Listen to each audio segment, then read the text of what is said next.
Michael Carter carried his unconscious boss through the pouring rain, a woman worth $500 million draped over his shoulders.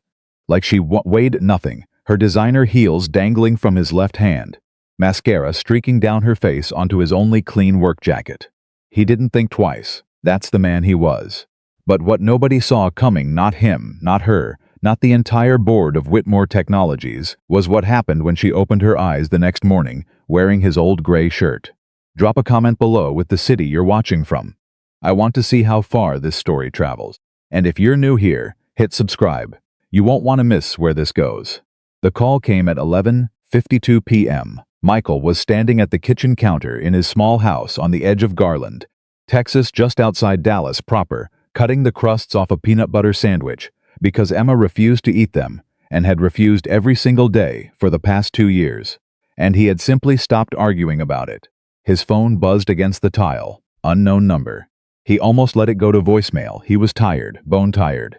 The kind of tired that lived behind your eyes and made everything feel like you were moving through water. He'd spent 11 hours that day fixing a failing HVAC system on the 14th floor of Whitmore Technologies headquarters, a building that cost more to construct than his entire neighborhood was worth, and his back was telling him about every single one of those hours in very specific, very unkind detail. But something made him pick up. He never could explain it later. Not properly, not in a way that made logical sense. He just answered Mr. Carter. He almost didn't recognize the voice. It was thin, fragile, like glass that had already cracked and was only being held together by the thinnest thread of tension. He pressed the phone harder against his ear. Hello? Mr. Carter, a pause. A sound that might have been a breath, or might have been a sob, quickly swallowed. It's Sophia Whitmore. He set down the butter knife. In the year and a half he had worked at Whitmore Technologies, Sophia Whitmore had spoken to him exactly 3 times. Once when she passed him in a hallway and nodded. Once when she signed off on an emergency repair requisition and thanked him with a precision that made it sound like she'd rehearsed it.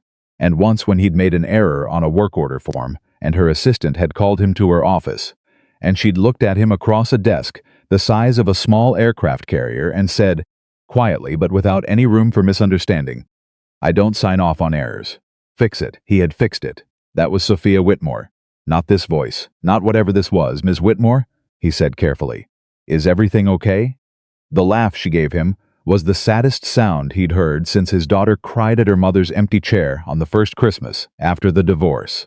No, Sophia said. No, Mr. Carter. Everything is not okay. He heard rain in the background. Heavy rain. The kind Dallas got sometimes in late spring, sudden and violent, like the sky had been holding something back for weeks and finally gave up. Where are you? He asked. I'm outside. I don't. Her voice broke cleanly, like a branch under too much weight. I don't want to call a car service. I don't want anyone from the company to see me like this. I don't want. She stopped herself, recalibrated. He could almost hear her trying to reassemble something inside herself and failing. I don't know why I called you. I'm sorry. This was... Don't hang up, Michael said. She didn't. Give me an address. She was sitting on a low concrete wall outside Eloise, one of those restaurants in uptown Dallas where the menu didn't have prices, because if you were asking, you probably weren't the target demographic. The awning above her was too narrow to be doing much good. Her dress, deep burgundy, something that probably cost more than Michael's monthly mortgage, was soaked through. Her hair was flattened against her face. Her heels were off, sitting beside her on the concrete, and she was barefoot on wet pavement. She was staring at nothing. She was holding a champagne flute that still had maybe 2 sips left in it, and she was gripping it with both hands, like it was the only thing keeping her tethered to the ground. Michael pulled his truck up to the curb and sat there for just a moment. He'd seen Sophia Whitmore on the company's internal communications portal. He'd seen her photograph in the lobby, a professional portrait, confident, controlled, every detail deliberate. He'd seen her walk through the building with the particular energy of someone who had decided, at some point, that the ground itself existed to hold her up and not the other way around. The woman on that concrete wall was none of those things. She looked like someone had reached inside her chest and pulled out whatever had been keeping her upright. He got out of the truck. She heard his boots on the wet pavement and looked up. For a second, just 1 second, raw humiliation crossed her face. He could see her calculating, reassessing, deciding whether to stand up straight and pretend this was something other than what it was. Then the calculation failed. "Mr. Carter," she said, and her voice had no armor left in it. "None at all, Ms. Whitmore," he said, and he kept his voice steady and even and quiet. The way he spoke to Emma sometimes when she woke from a bad dream, and the most important thing was not to add any more noise to the world. "Let's get you out of the rain." He reached out a hand. She stared at it for a moment. Sophia Whitmore, CEO, had a net worth that various business publications estimated at somewhere between $400 and $600 million, depending on the quarter. She had a car and a driver. She had 2 assistants, one for business, one for personal. She had a security detail she rarely used because she preferred to feel like a person rather than a target. She had contacts in Washington and Austin and New York. She had Alexander Reed, her fiancé, who told anyone who would listen that she was the most extraordinary woman he'd ever known. She had none of those things right now. She took Michael Carter's hand. He helped her stand, and she was unsteady, not falling down drunk. Not that, but something else. Something that came from the inside rather than a bottle, from exhaustion and devastation rather than alcohol. She wobbled once and grabbed his forearm with her free hand, and he just steadied her. No comment, no reaction. Just let her take her weight back gradually. "My heels," she said. He picked them up, held them with the same matter-of-fact calm with which he held a wrench, walked her to the passenger side of his truck, and opened the door. She looked at the truck, then at him. Something moved across her face, not judgment, exactly, but the flicker of someone who had spent so long in a world of expensive things that ordinary things had stopped computing properly. Then she climbed in. He closed the door gently. They drove in silence for a while. The rain hammered the windshield. The wipers worked steadily. The radio was off. Michael kept his eyes on the road and let the silence exist without trying to fix it. After about 4 minutes, Sophia spoke. "He told me I should be grateful." Michael didn't say anything. He waited. "We were at dinner. Business dinner. 8 investors around the table, people I have maintained relationships with for 7 years. People whose confidence I built, carefully, over years of delivering results." She paused, and Alexander interrupted my presentation twice. The third time he just took over, started speaking as if I had handed him the floor. As if we had agreed on this. Michael kept driving. And when I looked at him, when I looked across the table and I let him see that I was angry, he made a joke to the table about how I get a little emotional when I'm invested in something. She said the word emotional the way you'd say something you were removing with tweezers, and they laughed. Some of them, not all, but some. Michael's jaw tightened, but he said nothing, and afterward, when I confronted him in the parking garage, he said, "She stopped." She put her hand against the passenger window, against the cold glass, and pressed. He said I should be grateful that someone like him was willing to handle a woman like me. The truck was quiet. "Handle," Michael said. Just the word. Just once. "Handle," she repeated. The way she said it made it sound like something she had turned over and over for years, without quite seeing what it was, and had only just tonight, in the rain, understood the shape of it. "I don't know why I called you," she said again, quieter now. Michael considered the road, considered his answer. "Probably because you needed someone who wasn't going to ask you to manage their feelings about it," he said. She turned and looked at him. He kept his eyes forward. "Most people in your position," she said, slowly, "would be very careful about this situation." "What situation is that?" "Driving their employer home at midnight when she gestured vaguely at herself. "When she needs a ride," Michael finished. A long pause.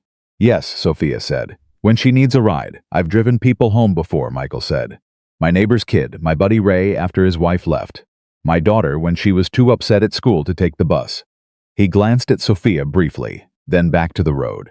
"People need rides sometimes. That's just a fact." Sophia looked at him for another long moment. Then she turned back to the windshield. "Your daughter," she said. "Emma. She's 8. Her mother?" "Gone," Michael said simply, without drama. "Few years now. It's just the 2 of us." Sophia absorbed this. "And you manage," she said. "Every day," he said. He pulled up to the front of her, building a high-rise in the Arts District, glass and steel, and architectural lighting that made it look like something between a luxury hotel and a statement. The kind of building that made a certain kind of point. Sophia looked at it.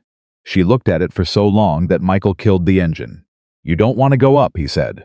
"Not a question." "I don't want to go up," she confirmed. What is it when you're up there? She thought about it. Really thought about it. In a way she might not have let herself before tonight. Quiet, she said, and not the good kind. The kind that makes you aware of every sound you're not hearing. Michael nodded slowly. Alexander keeps a place across the hall, she said. And I will either have to hear him come home or not hear him come home, and I don't know which is worse. She said it without asking for anything. No performance. No bid for sympathy. Just the truth, stated plainly. The way you could only say things to someone you'd decided wasn't going to use them against you. Michael sat with that for a moment. My couch isn't much, he said. Bought it at a furniture outlet about 4 years ago. Emma has dropped approximately 57 juice boxes on it, so the middle cushion leans a little to the left. He paused. But it's quiet in the right way, and you won't have to hear anyone coming home. Sophia turned and stared at him. You're offering me your couch. I'm offering you a place to be that isn't here tonight, Michael said. No strings, no agenda. I'll be asleep in the next room. Emma sleeps through everything. He met her eyes directly. You'd just be a person having a rough night who needed somewhere to land. She held his gaze. For years, Sophia Whitmore had been in rooms full of people who wanted something from her. Board members who wanted her approval. Investors who wanted her signature. Alexander who wanted. She was only now beginning to properly catalog what Alexander wanted, and the list was longer and darker than she had allowed herself to see. This man wanted nothing. She could feel the absence of it like a physical thing. Okay, she said. Michael's house was not impressive.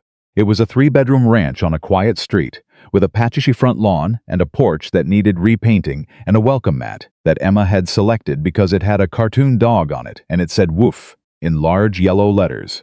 Sophia stepped through the front door and stopped. The living room was small and warm. A lamp was on in the corner. Emma's backpack was hanging from the back of a chair. There was a dinner plate covered in foil on the kitchen counter because Emma had apparently saved Michael a portion of whatever she'd made with their neighbor Mrs. Patel that afternoon and taped a note to the foil that said, "Dad, eat this," or else in the careful, enormous letters of a child who had learned to write with total conviction. The refrigerator, which Sophia could see from where she stood, was completely covered. Drawings, photographs, a school lunch menu, a spelling test with a sticker shaped like a star, a drawing of what appeared to be a large green dinosaur wearing a party hat, labeled Dinosaur, has a birthday in Emma's unmistakable hand. Sophia stood in front of the refrigerator and looked at all of it. She didn't say anything for almost a full minute. You want some water? Michael asked from the kitchen. Yes, she said quietly. Thank you, he poured her a glass. She took it and kept looking at the refrigerator. She does this every week, Michael said. Whatever she makes at school, whatever she draws at Mrs. Patel's, whatever she finds it, goes on the fridge. We've run out of room twice. I had to take some down and put them in a box. She made me label the box the gallery. Sophia almost smiled. How long has it been? She asked. On your own with her. 3 years, 4 months, Michael said, without hesitation. Then, not that I'm counting, are you? He considered. Some days, he said honestly. Some days you count. Some days you don't have time. Sophia turned from the refrigerator and looked at him.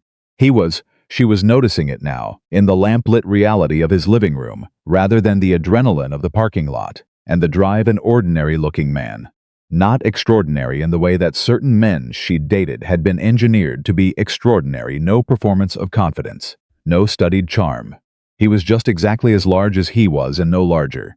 Calm in a way that wasn't absence but presence. I have a penthouse, she said. I know, Michael said.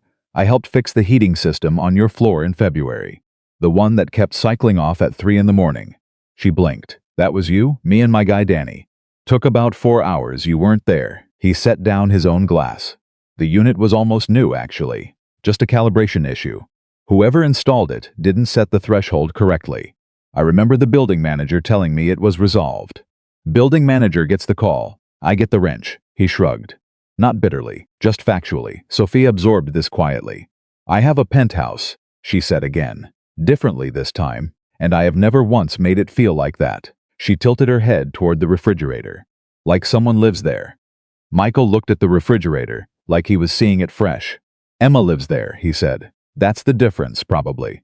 He found her dry clothes, one of his older shirts, a soft gray crew neck, washed so many times it had gone almost to flannel in texture. He offered it without ceremony, without making anything of the size difference, or the absurdity of the situation. "It's clean," he said, handing it over. Sophia took it, looked at it. "You're giving me your shirt," she said. "I'm giving the person who had the worst Friday night in recent memory something dry to sleep in," Michael said. "The shirt doesn't care about titles." She looked at him for a beat longer than was strictly necessary. "Where do you keep your towels?" He showed her the bathroom. Showed her the couch, the extra blanket, the fact that the TV remote worked, but only if you pressed the power button twice, because Emma had dropped it in the bathtub in 2023, and it had never fully recovered. "If Emma gets up in the night," he said, "she sometimes wanders to the kitchen. Don't be alarmed. She gets a glass of water. She goes back. She probably won't even notice you, and if she does, then she'll ask you 15 questions about what your favorite animal is and whether you've ever seen a real penguin in person." "She's very committed to penguins." Sophia looked at him. "Has she ever seen a real penguin?" "We went to the Dallas Zoo last year," Michael said. "She informed me that penguins are basically the funniest birds and has not wavered from that position." "It happened then," Sophia laughed. Not the managed, calibrated sound she produced at company events. Not the polite curve of lips she'd used tonight at dinner before everything fell apart. A real laugh, sudden and unguarded, gone almost as fast as it came, like something that had been locked in a room and found an open window. Michael watched it happen. Then she pressed her hand to her mouth, and her eyes were bright in a way that was also something else. Something that had been held back all night and was looking for any door at all. "Thank you," she said, "Mr. Carter." "Michael," he said. "Tonight at least, just Michael." She nodded. "Good night, Michael." "Good night, Ms. Whitmore." She gave him a look. "Sophia," she said. "Good night, Sophia." He lay in his bed in the dark and stared at the ceiling. In the morning, he had to fix a hydraulic lift issue in the parking structure of a corporate complex in Addison. After that, a water pressure problem in a restaurant in Deep Ellum had been on his list for 2 weeks. He needed to call Emma's teacher back something about a project due next week that required poster board and, apparently, googly eyes, both of which he had forgotten to buy. He had a billionaire sleeping on his couch. He stared at the ceiling. He thought about the way she'd looked at the refrigerator. Like she was studying something she'd heard about, but never seen up close. Like it was evidence of something she'd been told didn't exist. He thought about handle, the word, the weight of it. He thought about a man who stood in a parking garage after humiliating a woman in front of 8 people and told her, like it was a fact, like it was generosity that she should be grateful. Michael Carter was not a violent man, but he understood lying in the dark exactly what it meant when someone said a thing like that, what it meant they had been doing for a long time, before they felt safe enough to say it out loud. He closed his eyes. Down the hall, on a couch that leaned slightly to the left from 57 juice boxes, in an old gray shirt that had been washed so many times it had gone soft as a whisper, Sophia Whitmore was still. For the first time in longer than she could precisely remember, nobody in the building needed anything from her. Nobody was waiting. Nobody was watching. The quiet pressed in but gently, like a hand on a shoulder. The right kind of quiet. The kind she hadn't known she was searching for. She stared at the ceiling of a maintenance supervisor's living room and breathed.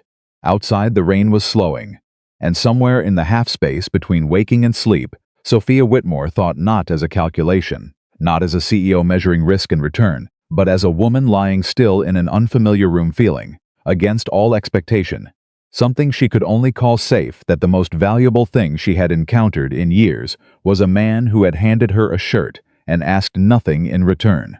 She was asleep before the rain stopped. And in the morning, everything would change, not with a grand gesture, not with a board meeting or a legal maneuver or any of the instruments of power that had defined her life, but with the sound of an 8-year-old girl, sitting cross-legged on the living room floor, asking a billionaire if she had ever in her life met a real penguin. Emma Carter woke up at 6:47 in the morning, the way she always did, without warning, without transition, like a light switch being thrown. One moment she was completely unconscious. The next, she was sitting upright in her bed, fully alert, already thinking about something. This morning, the something was penguins, because she had fallen asleep, reading a library book about Antarctic wildlife, and her brain had continued the conversation through the night without her permission. She patted down the hallway in her socks, the ones with the little tacos on them, her favorites, and turned the corner into the living room, and stopped dead. There was a woman on the couch. Emma stared. The woman was large and beautiful, and was wearing her dad's old gray shirt, the one with the faded logo from some road race he'd done 4 years ago. And her hair was spread across the throw pillow Emma's grandmother had made, and she was deeply, completely asleep.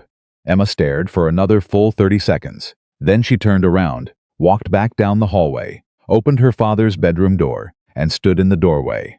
"Dad," she said. Michael opened one eye. "Morning, Em." "Dad," Emma said again, with significant additional weight on the word. "There is a lady on our couch." "I know, a big lady, Emma. I'm just describing her accurately. She's a friend who needed a place to stay last night," Michael said. He sat up, ran a hand over his face. "She's going to be there when you go back out. Don't stare at her. Don't ask her 100 questions the second she opens her eyes." Emma considered this. "How many questions can I ask?" "2, maximum. That's not enough questions, Emma." "Fine," Emma said. "But Dad, she is wearing your shirt." "I know." Emma processed this with the focused intensity of someone receiving intelligence data. "Okay," she said finally. "I'm going to make cereal." She turned and walked back down the hallway, and Michael sat on the edge of his bed and breathed for a moment. Then he got up. By the time he reached the kitchen, Emma was already at the table, with her bowl of Honey Nut Cheerios, positioned with a direct line of sight to the couch, watching the sleeping woman with the focused patience of a wildlife documentary cameraman, waiting for something interesting to happen. Michael quietly put on the coffee. At 7:14, Sophia opened her eyes. She lay still for exactly 3 seconds.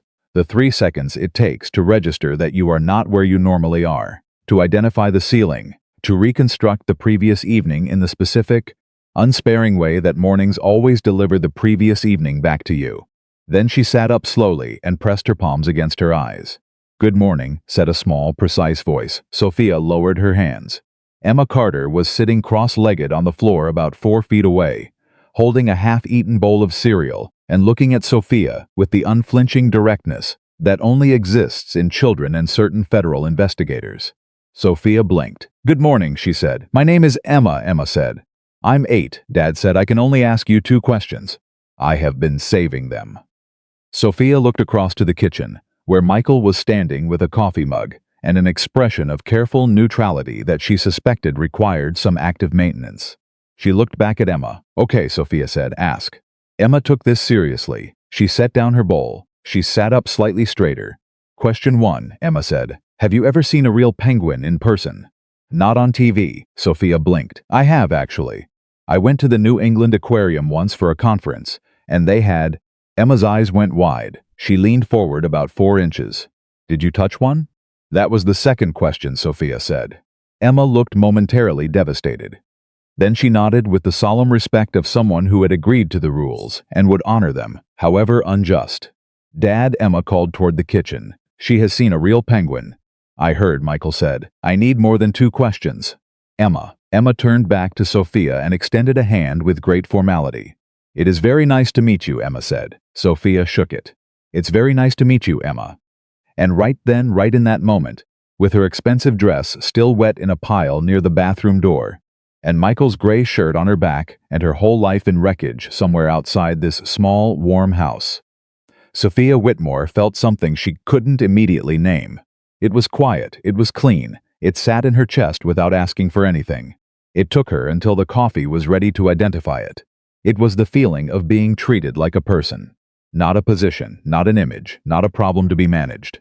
Just a person who had sat down on a couch and was being offered coffee by a man who asked how she took it and listened to the answer.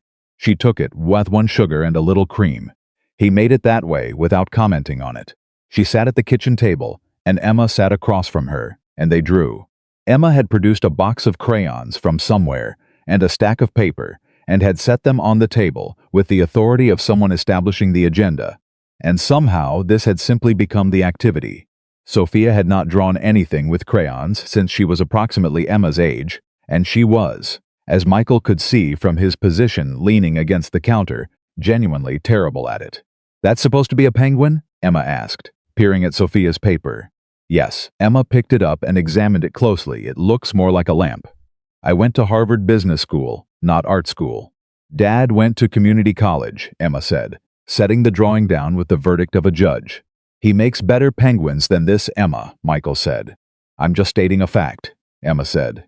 She picked up a black crayon and began correcting the drawing with complete confidence, adding a rounder body and proper feet. There, now it looks more like a penguin, and less like something broke in the building. Sophia laughed. That same unguarded sound as the night before, brief, real there, and then gone. Emma looked up at the sound of it. Something shifted in the girl's expression, something small and observational that she didn't put into words. She just went back to her drawing. Michael watched all of it from the counter and said nothing, and felt something complicated and quiet settle in his chest. Then Sophia's phone rang. She had left it on the coffee table, face up, and even from across the room, Michael could see the name on the screen. He watched Sophia see it.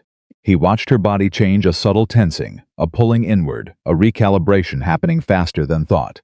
Alexander Reed. She stood up from the table. Emma looked up, watched without speaking. Sophia picked up the phone and held it. The name pulsed on the screen once, twice, 3 times. She let it ring out. Then she set it back down on the table, face down this time, and stood there with her back to the room for a moment. When she turned around, Emma was watching her with the unfiltered assessment of a child. You don't want to talk to him, Emma said. Not a question. Emma, Michael said. It's okay, Sophia said. She looked at Emma directly. No, I don't. Emma nodded, with a gravity that was entirely 8 years old and somehow also entirely wise. Dad says if you don't want to talk to someone, that's useful information about the situation. Michael blinked. I said that? Last spring, when Cody Hartman kept calling you about the truck and you kept not answering. You said it to yourself. I was there. Emma picked her crayon back up. I remember everything. Michael looked at his daughter.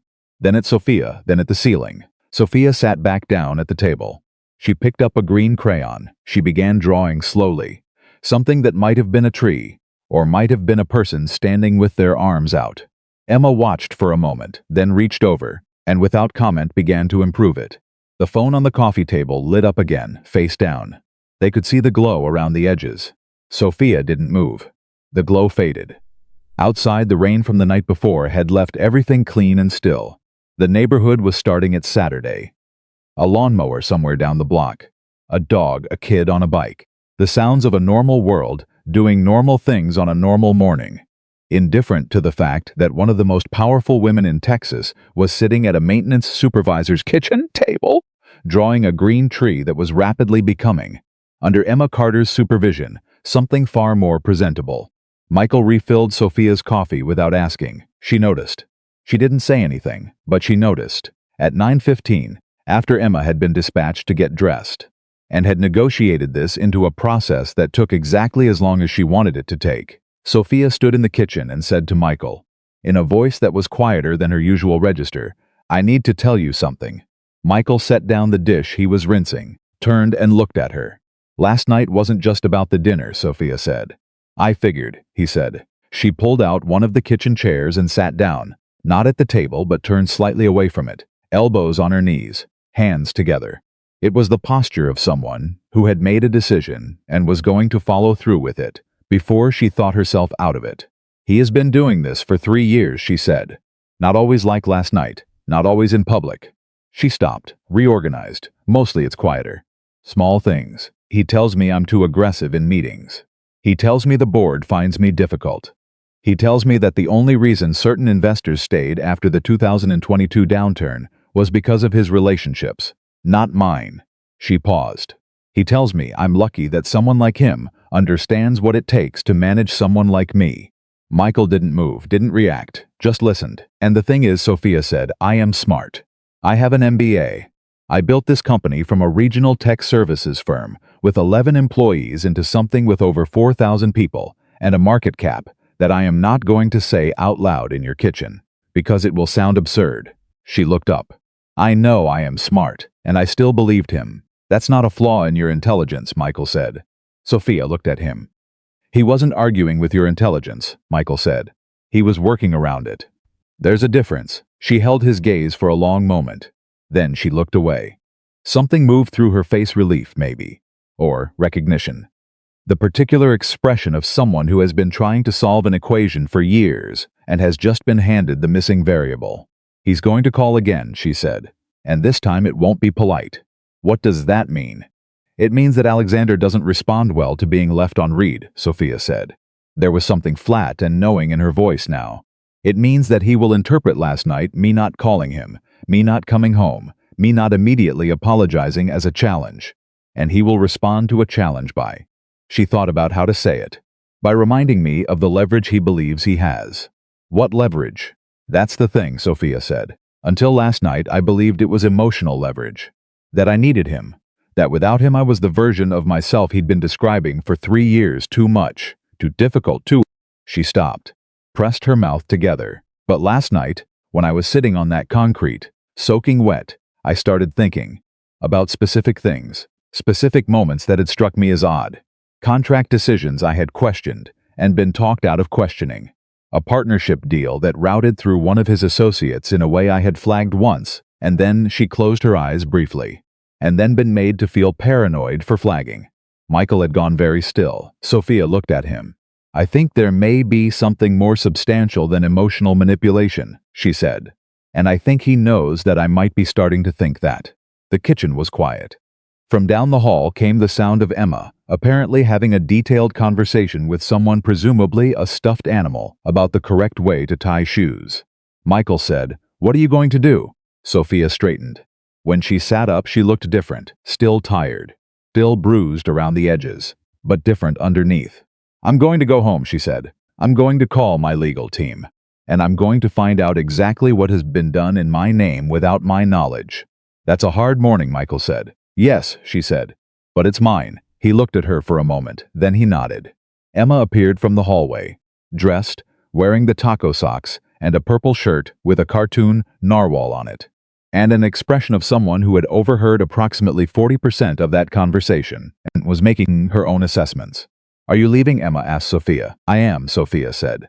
Emma processed this. "Will you come back?" Michael started to say something. Sophia answered first. "I don't know," she said honestly. "But I know your dad has my number now." Emma looked at her father. Then back at Sophia. "He never calls people," she said. "But maybe you could call us." Sophia smiled. "The real one. The one that didn't ask for anything. Maybe I could," she said. Michael drove her home. They didn't talk much on the drive. The morning was clear after the rain. That specific Dallas clarity where the sky looks rinsed and everything has edges again. Sophia sat in the passenger seat of his truck, the same truck from the night before. Now in daylight, scratches visible on the door panels, a school permission slip on the dash, a small stuffed penguin on the back seat that Emma had apparently decided would ride there and watch the city go past. At a red light, she said, "Why did you answer the phone last night?" Michael thought about it. "I don't know," he said. "Something about the number, about the time." He shook his head slightly. "I just knew someone needed picking up." "You do that often? Pick up strangers?" "You're not a stranger," he said. "You're my boss." She looked at him sideways. "You realize that by most professional standards, what you did last night was a significant risk?" he said. "Probably. But I figured you'd have fired me already if you wanted to." He glanced at her briefly.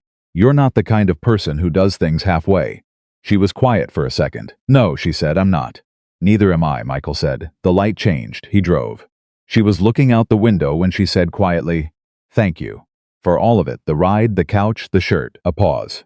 Emma's not mine to give credit for," Michael said. "She's her own phenomenon." "She is," Sophia agreed. When he pulled up in front of her building, she sat for a moment before getting out. Her dress from the night before, cleaned up as best she could manage in his bathroom, was folded on her lap. She was still wearing his gray shirt under the jacket she'd retrieved from his coat hook on the way out. "I'll get your shirt back to you," she said. "No rush," he said. She opened the door and got out, and then stood beside the truck for a moment, one hand on the door. "Michael," she said. He looked at her. "If what I think I'm going to find is what I think I'm going to find," she said, "it's going to get loud. People are going to say things. About you, about last night. Alexander will make it into something it wasn't." Michael looked at her steadily. "Let him." She tilted her head slightly. "You're not worried." "I didn't do anything wrong," he said. "A person needed help. I helped. Anyone who wants to make that into something," he shrugged. "That says more about them than it does about me." Sophia stood there looking at him for a moment longer than necessary. "You're an unusual man," she said. "I'm a tired man with a hydraulic lift job in Addison in 2 hours," he said. She laughed. Short, real, gone. Then she straightened, closed the truck door and walked toward the entrance of her building. Straight, shoulders back. The walk of someone who had remembered something important overnight. Michael watched until the door closed behind her. Then he pulled away from the curb. He had driven exactly 2 blocks when his phone buzzed on the seat beside him. He stopped at the next light and looked at it. Unknown number. He answered, "Mr. Carter." The voice was male, smooth. Precisely calibrated in that way that took training. The way you learn to project confidence as a resource rather than an emotion. "My name is Alexander Reed. I think we need to have a conversation." Michael's hand tightened slightly on the wheel. "About what?" he said. "About the fact that you spent the night with my fiancée," Alexander said, "and what that might mean for your employment." The light changed. Michael didn't move through it. He sat in the intersection of a Saturday morning in Dallas, and breathed once, evenly, and decided something. "Mr. Reed," he said. "Yes, you should call your fiancée," Michael said. "Not me." He ended the call. He sat there a moment longer. Then he drove through the green light. He had a job in Addison in 90 minutes. He had a permission slip on the dash that needed a signature. He had a daughter who needed poster board and googly eyes before Tuesday. But somewhere, threading through all the ordinary requirements of a Saturday morning, was the memory of Sophia Whitmore standing in front of his refrigerator at midnight, looking at Emma's drawings like they were evidence of something she had always suspected, but never been allowed to believe existed. And Alexander Reed on the phone, making threats. Michael had met men like that before. Not billionaires necessarily, but the architecture was always the same. Control dressed as protection, diminishment dressed as care. The slow, patient work of making some smaller until they believed the smaller version was their natural size. He knew what that looked like from the outside. He also knew it usually meant the person doing it was far more afraid than they appeared. He drove to Addison. He fixed the hydraulic lift. He did not think about Sophia Whitmore or told himself he didn't, which is a different thing entirely. At 2:17 that same afternoon, his phone rang again. This time it was a number he recognized. Her number, she had given it to him before he dropped her off. Matter-of-factly. The way you give your number to someone when you're not sure what you're giving it for, but you're certain you want them to have it. He answered. "He called you," Sophia said. It was not a question. "He did," Michael said. He was eating a sandwich in his truck outside the job site in Deep Ellum, the second job of the day. "I'm sorry," she said. "Don't be." He made his point. "I made mine. What was your point?" "That he had the wrong number." A pause. "He should be calling you." Silence on the line. Then very quietly he did. "I answered that one." Michael waited. "I told him the engagement was over," Sophia said. "He told me I was making a mistake. He told me I was being irrational and that when I calmed down I would understand what I was throwing away." A pause.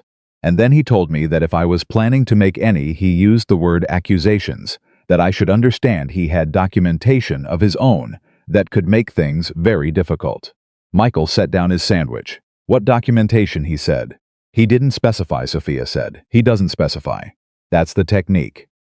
The threat is always larger when you can't see its edges." Her voice was steady, but underneath the steadiness was something that cost her something to maintain. "He's done this before. When I've pushed back on something, the implication is always there, that he knows things, that he has things, that he could use them. But this time you're not backing down," Michael said. It came out as a statement, not a question, not a challenge. Just an observation of something he could hear in her voice, a different quality from the night before. Something that had dried out overnight and hardened. Sophia was quiet for just a moment. "No," she said. "This time I'm not." "Then you know what you need to do," Michael said. "I have my legal team coming in Monday morning," she said. "I'm going to walk them through everything I can remember, every decision I questioned, every contract I waved through, every moment that felt wrong and that I was talked out of examining." "That's good," Michael said. "Michael," she said. "Yeah. He's going to come for you," she said. "I need you to understand that. He will try to use last night. He will make claims." "Let him make claims," Michael said. "The truth is what it is. I gave a person a ride home. I gave her a couch. I gave her a clean shirt." A pause. "That's the whole story. People will want it to be more than that." "People always do," Michael said. "Doesn't make it true." She exhaled, long and slow. "You're not afraid of this. I'm a maintenance supervisor in Texas with a security clearance, a clean work record, and an 8-year-old daughter who will absolutely tell the truth under any circumstances," Michael said. "I'm not the one with something to hide. Sophia made a sound that was not quite a laugh but was next to one. She would, wouldn't she? Tell the truth. Emma has never once in her life said a thing she didn't mean, Michael said. It's both her greatest quality and the reason certain teacher-parent conferences are complicated. That got a real sound from Sophia, brief, warm, human. Then it quieted. I'll keep you out of it as much as I can, she said. Whatever happens next, I appreciate that, Michael said. But don't compromise what you need to do in order to protect me. I can handle myself, I know, she said. And then, after a beat, that's the most unusual thing about you. What is that I believe you, she said. The line was quiet for a moment. The ordinary Saturday afternoon of Deep Ellum moved around him outside the truck window people, traffic, the city going about its business. Sophia, he said. Yes? When this is all done, whatever it turns out to be, you call me. A pause. For what? She said. For whatever people call for when the hard part's over, Michael said. Coffee, maybe. Or Emma's been wanting to go back to the zoo. Penguins. He could hear her breathing on the line. Okay, she said. Okay, he said. He finished his sandwich. He drove to Deep Ellum and fixed the water pressure issue in 40 minutes, which was faster than he'd estimated, which was satisfying in the specific, uncomplicated way that fixing a real, physical problem was always satisfying. On the drive home, he thought about Alexander Reed's voice on the phone that morning. The smoothness of it, the precision, the way the threat had been packaged, not crude, not loud, but immaculate. Gift-wrapped. Michael had grown up in a neighborhood in South Dallas where threats came louder and more direct, and he had learned early to assess them for what they actually were underneath the volume. Most loud threats were fear that had found its voice. Quiet threats were different. Quiet threats came from people who had planned things. Alexander Reed, Michael knew from this single phone call, was not a man who made emotional decisions, which meant the documentation he had mentioned to Sophia was real. Which meant whatever Sophia was about to find when her legal team went looking was going to be more than a few irregular invoices. He pulled into his driveway. Emma was on the porch with Mrs. Patel from next door, and they appeared to be engaged in some kind of crafting project involving what looked like approximately 1,000 popsicle sticks. Dad, Emma announced as he got out of the truck, Mrs. Patel is teaching me to make a birdhouse. I can see that. It's structurally unsound, Emma said with great seriousness, but we are committed to the process. Michael looked at Mrs. Patel, who was 63 years old, and had the particular serene expression of someone who had raised 4 children and could not be surprised by anything. Long day, Mrs. Patel asked. Interesting day, Michael said. Mrs. Patel hit him with the kind of knowing calm that comes from having watched a person long enough to read them without needing them to speak. She nodded once, said nothing, handed Emma another popsicle stick. Michael went inside. He stood in his kitchen. The drawings were still on the refrigerator. The coffee mug Sophia had used was on the drying rack. His old gray shirt was gone with her, and somehow this felt less like a missing shirt and more like a marker, a small physical fact of the previous 12 hours that couldn't be undone. He didn't want it undone. He looked at the refrigerator, at Emma's drawings, at the dinosaur with the birthday hat. He thought about Sophia standing in this exact spot at midnight, looking at these exact drawings like they were proof of something she'd been told didn't exist. He thought about what it must be like to be the most powerful person in any room you entered, and still feel like the smallest. He filled a glass of water and stood at the sink and drank it. His phone buzzed. He looked at it. A text from a number he didn't recognize. No name, just a message, 6 words. Stay away from her. Last warning. Michael looked at it for a long time. Then he set his phone face down on the counter, put his glass in the sink, and went out to the porch to see how the structurally unsound birdhouse was coming along. It was terrible. It was also, Emma insisted with complete conviction, going to be magnificent. He sat down on the porch steps and watched his daughter build something that probably wouldn't hold together, with the certainty and commitment that made him think. Without quite meaning to, without planning to that, she had gotten that from somewhere. That stubbornness, that refusal to acknowledge the possibility of failure, even when the evidence was stacked in popsicle sticks at your feet. He was pretty sure she'd gotten it from him. He hoped Sophia Whitmore had some of it in her, too. He thought, watching Emma carefully place another wildly optimistic popsicle stick, that she probably did. He thought she had just forgotten. The text sat on Michael's phone for 3 days before anything happened. He hadn't responded to it. He hadn't deleted it either. He'd left it there, face down on the counter, then in his pocket, then on his nightstand, because something told him it was the kind of thing you didn't erase. The kind of thing that might matter later. Stay away from her. Last warning. Last warning implied there had been a first warning. There hadn't been, which meant Alexander Reed had skipped the part where he explained himself and gone directly to the part where he expected compliance. That told Michael something important about the man. People who skipped to the last warning did it because they expected the warning to be enough. They expected fear. Michael wasn't afraid. But he was paying attention. It was Tuesday morning when Sophia called again, 7:42, while Michael was dropping Emma off at school. Emma had gotten out of the truck, walked 3 steps toward the entrance, then turned around and walked back. "What?" Michael said. "If you talk to the penguin lady again," Emma said, "tell her I improved her drawing. I made it look like an actual penguin. She should know that. I'll pass that along." Emma nodded with great seriousness and turned back toward the school. Michael's phone rang before he'd pulled out of the drop-off lane.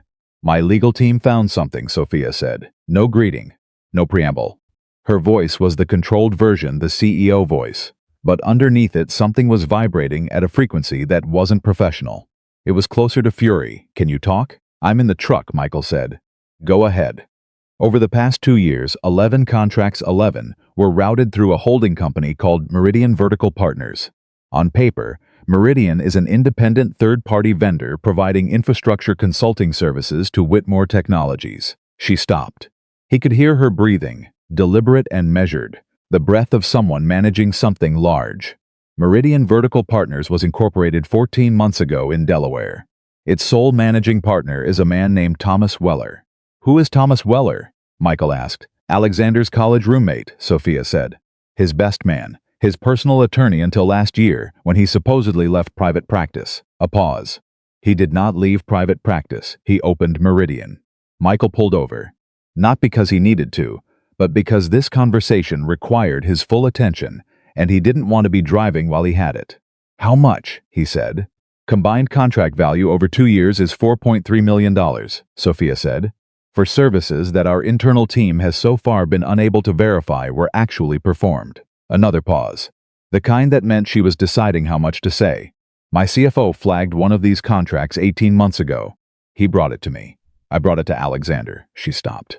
When she spoke again, the fury was closer to the surface. "Alexander told me James, my CFO, was being territorial about outside vendors, that he'd always been resistant to external partnerships, that I should trust the process." "And you did," Michael said. "I trusted my fiancée," Sophia said, and the word came out with a precise, surgical bitterness.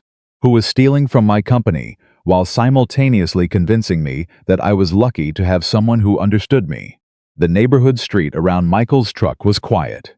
Tuesday morning, everyone already at work or at school. A single dog barking somewhere down the block. "Sophia," Michael said carefully. "This goes beyond a board meeting, I know. This is potentially criminal." "I know," she said again. "My attorneys are deciding between the SEC and the DA's office. They believe there's a case for wire fraud at minimum. Possibly more. Does Alexander know you know? A beat. He will by end of day," she said. "I'm having his access to company systems revoked at noon. Security will change the codes on the executive suite at the same time." She paused. "And at 12:15, I'm calling him myself to tell him what we found, and that our engagement is formally over, and that he should direct all further communication to my legal team." Michael sat with this. "You're not waiting," he said. "I have waited long enough," Sophia said, "for everything." He heard something in those 3 words that went well past the fraud, well past the contracts, well past Meridian Vertical Partners and Thomas Weller, and $4.3 million in unverified consulting fees. He heard 3 years of a woman being told to wait before questioning, to wait before pushing back, to wait before trusting her own instincts, and the sound of that waiting finally running out. "Is there anything you need from me?" he asked, a long pause. "No," she said, "but I wanted you to know before noon.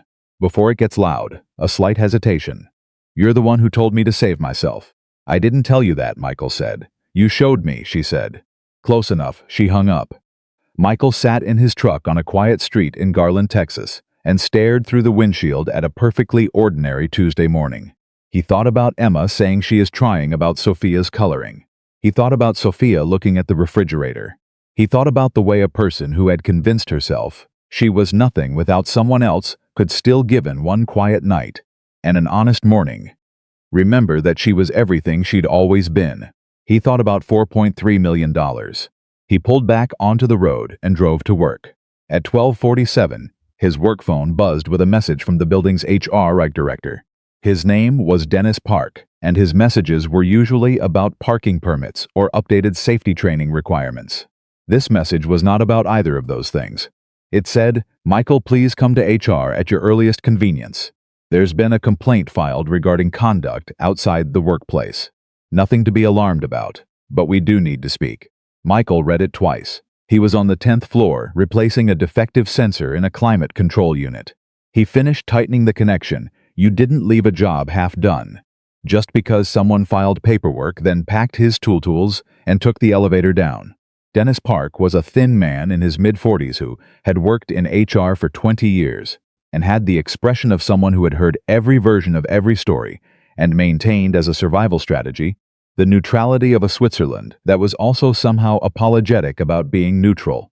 He closed the door when Michael sat down. "I want to be straightforward with you," Dennis said. "A complaint was filed this morning by an external party, not an employee. The complaint alleges unprofessional conduct involving a company executive. Specifically, he glanced at the paper in front of him. Specifically, it alleges that you used a personal relationship with a senior executive to gain improper access to her residence, and that this relationship represents a conflict of interest that should result in termination." Michael looked at him evenly. "Who filed the complaint?" Dennis hesitated. "I can tell you it came through an attorney," he said. "A firm called Weller Legal Group." Michael held that name in his mind for exactly 2 seconds. Thomas Weller, Alexander's college roommate, his best man. The man who had opened a shell company and stolen $4 million from Sophia's company. Thomas Weller had filed an HR complaint against a maintenance supervisor. "Dennis," Michael said, "I drove my employer home in the rain after she called me for help. She slept on my couch because she didn't want to be alone. My 8-year-old daughter was there. That is the entirety of the situation." Dennis looked at him. "I believe you," Dennis said quietly, in the voice of a man who was also telling him something important about the fact that he was saying it quietly rather than loudly. "But the complaint requires documentation," Dennis continued. "We'll need a written statement from you." And he paused. "I have to tell you, Michael, that I've been instructed by someone above my pay grade to place you on administrative leave pending review." "Instructed by who?" Dennis looked deeply uncomfortable. "I'm not at liberty to say." Michael looked at him for a long moment. "Dennis, who gave you that instruction?" Dennis pressed his lips together, looked at the table. Then, with the expression of someone deciding that 20 years of neutrality had its limits, he said, very quietly, "The instruction came through the office of the acting VP of operations, who received a call this morning from an outside attorney." Weller Legal Group, Michael thought. Alexander Reed, moving pieces from off the board. "Okay," Michael said. He stood up. "I'll write the statement." "Where do I send it, Michael?" Dennis started.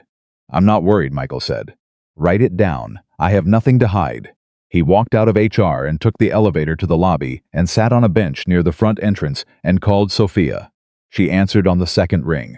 "I know," she said before he could speak. "My assistant just told me. I'm so sorry." "Don't be," Michael said. "Weller filed it, which means Alexander is moving faster than you expected." "Faster than I hoped," she said. "Not faster than I expected." He heard something behind her voices, papers, the particular controlled chaos of a room where lawyers were working. "He's trying to discredit you so that if you're called as a witness to anything about that night, your testimony can be questioned." "Smart," Michael said. "Ruthless," Sophia said. "Those aren't mutually exclusive." A short silence. "They're going to put you on leave," she said. "Already done, Michael." Sophia. He kept his voice level. "Not angry, not afraid, just clear. Do what you need to do at noon. Don't change your timeline because of me. This is my fault." "This is Alexander Reed's fault," Michael said. "You didn't do anything except call someone for help on a bad night." "I didn't do anything except answer the phone." A beat. "That's not something either of us needs to apologize for." He heard her exhale. "My attorneys are going to reach out to your HR department by end of day," she said. "And I'm going to be very clear to the board about what actually happened and what is being done and why." "I appreciate it," Michael said. "But Sophia, do the noon call first." Do what you planned. I've been on administrative leave before. She stopped. When? 8 years ago. Different job. Different situation. False complaint from a contractor I'd cited for safety violations. It resolved. He paused. The truth does that usually. If you give it enough room. Another silence, longer this time. He could almost feel her, on the other end of the line, in whatever conference room she was in, with whatever lawyers were around her, recalibrating. The truth, she repeated. Takes its time sometimes, Michael said. But it gets there, you believe that, she said. Not skeptical, genuinely curious, like she was examining a belief she wasn't sure she still had. Most days, he said honestly. Okay, Sophia said. Noon, like we planned, go do it, Michael said. She went. He drove home. He had nothing else to do with his Tuesday. He mowed the front lawn, which it had needed for 2 weeks. He fixed a dripping faucet in the bathroom that he had also been putting off. He called the school about the permission slip and the poster board and confirmed with Mrs. Patel that Emma's bus would arrive at 3:15 and that he would be home before then. He did all the things a man does when he is on administrative leave for doing nothing wrong, which is to say he did everything except think about the administrative leave, because the thinking would not fix anything that couldn't be fixed by evidence. At 3:52, a number he didn't recognize called him. Not an attorney. Not a woman who identified herself as a reporter from the Dallas Business Chronicle. Mr. Carter, she said, I'm working on a story about Sophia Whitmore and Alexander Reed. Is it true you were romantically involved with? No, Michael said. Our source indicates that you... No, Michael said again. I gave my employer a ride home in the rain. That's all. Have a good afternoon. He ended the call. He sat in his kitchen and looked at the refrigerator. Emma's drawings, the dinosaur with the birthday hat. He thought about what it meant that Alexander Reed was talking to reporters. He thought about what it meant that Weller's law firm had filed a complaint and a reporter had his personal phone number within hours of each other. He thought about the architecture of it, the speed, the coordination, the specific intention to hit from multiple directions at once. This was not a man reacting emotionally. This was a plan, which meant Alexander Reed had prepared for the possibility of Sophia finding out, which meant some part of him had always known this day might come and had arranged his defenses in advance, which meant he was afraid of Sophia Whitmore, and afraid men with resources and plans were the most dangerous kind. Michael texted Sophia, reporter just called me. Someone gave them my personal number. Just so you know. Her response came in 40 seconds, I know. I'm sorry, my attorneys are handling it. Are you okay? He typed back, fine, Emma gets off the bus in 20 minutes. I'll survive. A pause. Then how is she? He smiled despite himself. She has opinions about the birdhouse structural situation. I'll tell you sometime. A longer pause. Then just I'd like that. He put his phone in his pocket and went to wait for the bus. Emma came off it at 3:18, carrying what appeared to be a papier-mâché volcano that was still damp and listing to one side. Science project, she announced. Is it supposed to lean like that? It's artistic, Emma said firmly. He took the volcano carefully, because it was clear that questioning it further was not going to be productive, and they went inside. She was doing her homework at the table when she said, without looking up from her worksheet, Dad, are you in trouble? Michael looked up from the coffee he was making. Why do you ask that? Mrs. Patel said she heard something on the radio about the company you work at. Emma kept her eyes on her worksheet. And when I came home, Mrs. Patel was doing that face she does. What face? The one where she's not telling me something because she thinks I'm too young, but she also wants to know if I'm okay. Emma looked up. She gave me an extra cookie. She only does that when something's happening. Michael set down the coffee. He sat down across from Emma at the table. My boss is going through something difficult right now, he said. And some people who are involved in that are trying to make it sound like I did something wrong. Because I helped her. Emma looked at him steadily. Did you do something wrong? No, then what's the problem? Sometimes people say things that aren't true, Michael said. And you have to wait for the truth to catch up. Emma thought about this. That's annoying, she said. Yes, Michael agreed. But the truth does catch up, Emma said, usually. You told me always, Emma said. I said usually, Michael said. Emma gave him a look that suggested she remembered the conversation differently. Then she went back to her worksheet.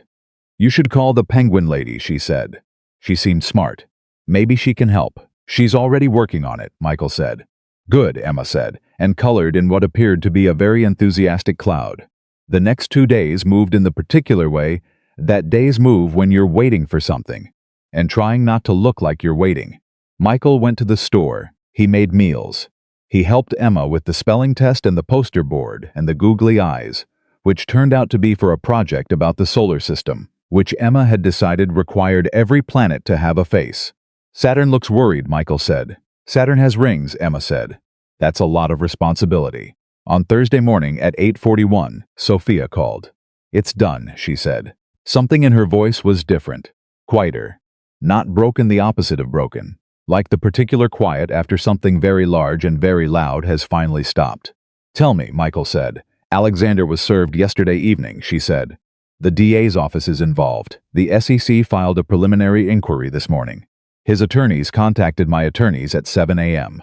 requesting a conversation. A pause. My attorneys said no. Good, Michael said. The board met last night, she said. I presented the full findings. 11 contracts, $4.3 million. Thomas Weller's connection to Alexander, the timeline. She paused. The board was unanimous. Alexander's name comes off every document, every partnership agreement, every advisory position he held in any capacity connected to this company. It's done as of this morning, and you? Michael asked. A silence that went on just long enough to mean something. I'm still standing, Sophia said. He exhaled. Good. The HR complaint against you, she said. It was withdrawn. Weller's firm sent a retraction to Dennis Park at 7:15 this morning. My attorneys made certain it was accompanied by a letter making very clear that any further action against you would result in additional litigation. Her voice shifted slightly. I also had a conversation with the VP of Operations who authorized your leave. How did that go? Michael asked. He is reconsidering several of his recent decisions, Sophia said. Dry precise, so I can go back to work, Michael said. As of today, your back pay for the leave period is being processed. She paused. Michael, I know that doesn't make up for... It makes up for the practical part, Michael said. The rest was never really about me. He paused. How are you, Sophia? Not the company. Not the case. A silence. It was a longer silence than the professional pauses. This was personal silence, the kind that happens when someone isn't sure whether they're allowed to say the true thing. I'm tired, she said finally, and I'm angry. And underneath both of those, I think I'm relieved. Which feels strange, because I lost what I thought was a relationship, and my company was defrauded, and I spent 3 years. Her voice stopped. Started again. I spent 3 years being slowly convinced that without him I was less than what I am. And I'm angry about that. I'm very angry. Good, Michael said. She paused. Good? Angry means you know you deserved better, he said. Angry is further along than you were last Friday night. She was quiet for a moment. I'm also starting therapy, she said. My doctor has been suggesting it for a year. I kept saying I didn't have time. A small sound that was almost a laugh. I have time. That's a good decision, Michael said. I'm full of good decisions this week, she said. And this time the sound was genuinely close to a laugh. Emma will be pleased, Michael said. Tell her the penguin drawing is still on my refrigerator, Sophia said. Michael stopped. You kept it? I took it when I left, Sophia said. I didn't ask. I should have asked. But it's on my refrigerator, and I'm not giving it back. He stood in his kitchen, looking at his own refrigerator, covered in drawings, and felt something he didn't have a word for. Something that sat in the chest without being asked. She'll be glad, he said. She improved it. She improved it significantly, Sophia said. A pause, comfortable, the kind that doesn't need to be filled. Michael, Sophia said. Yeah, when this is further along, not now. There's still a lot of process ahead, but when it's further along. Can I take you and Emma to the zoo? He was quiet for a moment. Penguins, he said. Obviously penguins, Sophia said. Yeah, Michael said. We'd like that. He went back to work that afternoon. His badge still worked. His equipment was where he'd left it. Danny, his work partner, slapped him on the shoulder when he came through the maintenance bay and said, Man, I heard what happened. That's messed up. It's handled, Michael said. Your boss went scorched earth, Danny said, with a kind of appreciative awe. Whole thing is all over the business news. She walked into that board meeting and just... He made a gesture of something detonating. She knew what she had, Michael said. You know what I think? Danny said. He had the particular look of a man who was about to offer an observation he'd been holding for a while. I think that woman has been quietly terrifying this whole time. And everybody just forgot because that guy made so much noise. Michael picked up his tool bag. Probably, he said. She called you, though, Danny said. That night.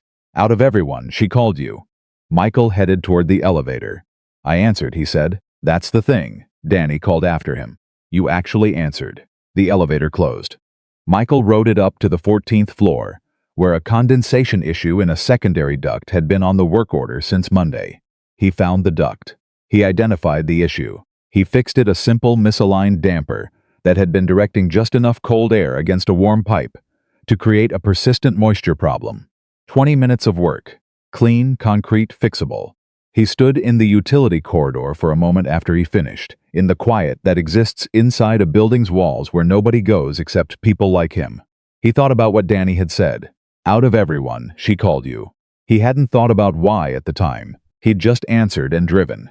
But he thought about it now, in the quiet corridor, and he thought the reason was probably what Sophia herself had almost said that night. She called him because he was the only person she believed would come without wanting something. And maybe that was the most important thing a person could be, in any relationship, professional or otherwise. Someone who showed up without an agenda. Someone who handed you a shirt and didn't keep the receipt. He checked the next item on his work order. Down on the second floor, a water pressure regulator in the East Wing bathroom had been running high. He went to fix it. That was Friday evening, when his phone rang again. Unknown number, but a different unknown number than before, not the smooth voice, not the threat. A woman. Is this Michael Carter, she said. It is, he said. My name is Patricia Okafor, she said. I'm a senior investigator with the Dallas District Attorney's Office. We're reaching out to potential witnesses in a fraud matter involving Whitmore Technologies and Alexander Reed. A pause. I understand you had contact with Ms. Whitmore on the evening of. Yes, Michael said. I can tell you exactly what happened that night. We'd appreciate that, Patricia said. Would you be available Monday morning? I'll be there, Michael said. He put his phone in his pocket and finished the water pressure regulator, which took longer than expected because the previous person who'd serviced it had cross-threaded the fitting, and the whole thing needed to be replaced rather than adjusted, which required a trip to the supply room and a revised work order. By the time he left the building, it was nearly 6:30. He sat in his truck in the parking structure and sent Sophia a text. DA's office called. I'm meeting them Monday, want you to know. Her response came in under a minute. I know. Patricia is good. Tell her everything. A pause, then a second message. Thank you, Michael. For all of it, he started the truck. Thank Emma, he typed back. She's the one who made the Penguin look right. He pulled out of the garage. The city was doing what it always did, moving, breathing, being itself, with no comment on anything that had happened inside it. Cars and lights and the ordinary persistence of a place that had seen every kind of human story and simply continued. Michael drove home. Emma was in the kitchen, standing on her step stool, stirring something in a bowl with the intense focus of a surgeon, and the counter was dusted with what appeared to be flour and Mrs. Patel was sitting at the table, reading a newspaper and occasionally glancing at the bowl with the expression of someone managing their expectations. We're making pancakes for dinner, Emma announced. It's 6:30, Michael said. Pancakes don't have a time, Emma said firmly. She has a point, said Mrs. Patel, without looking up from the paper. Michael set down his bag. He washed his hands at the sink. He looked at the refrigerator, at the drawings, at the photos, at all of it. And then he looked at Emma on her step stool, stirring with absolute conviction, and at Mrs. Patel turning a page, and at the flour on the counter that was going to require cleaning, and the batter that was going to require supervision. The most powerful woman in Texas was somewhere across the city, in a penthouse that felt like nobody lived there, starting the long process of building herself back from what 3 years of careful dismantling had done. And he was here, flour on the counter, pancakes at 6:30. An 8-year-old who had decided the truth caught up. He picked up a dish towel and said, "What do you need?" Emma pointed at the eggs on the counter without breaking her stirring rhythm.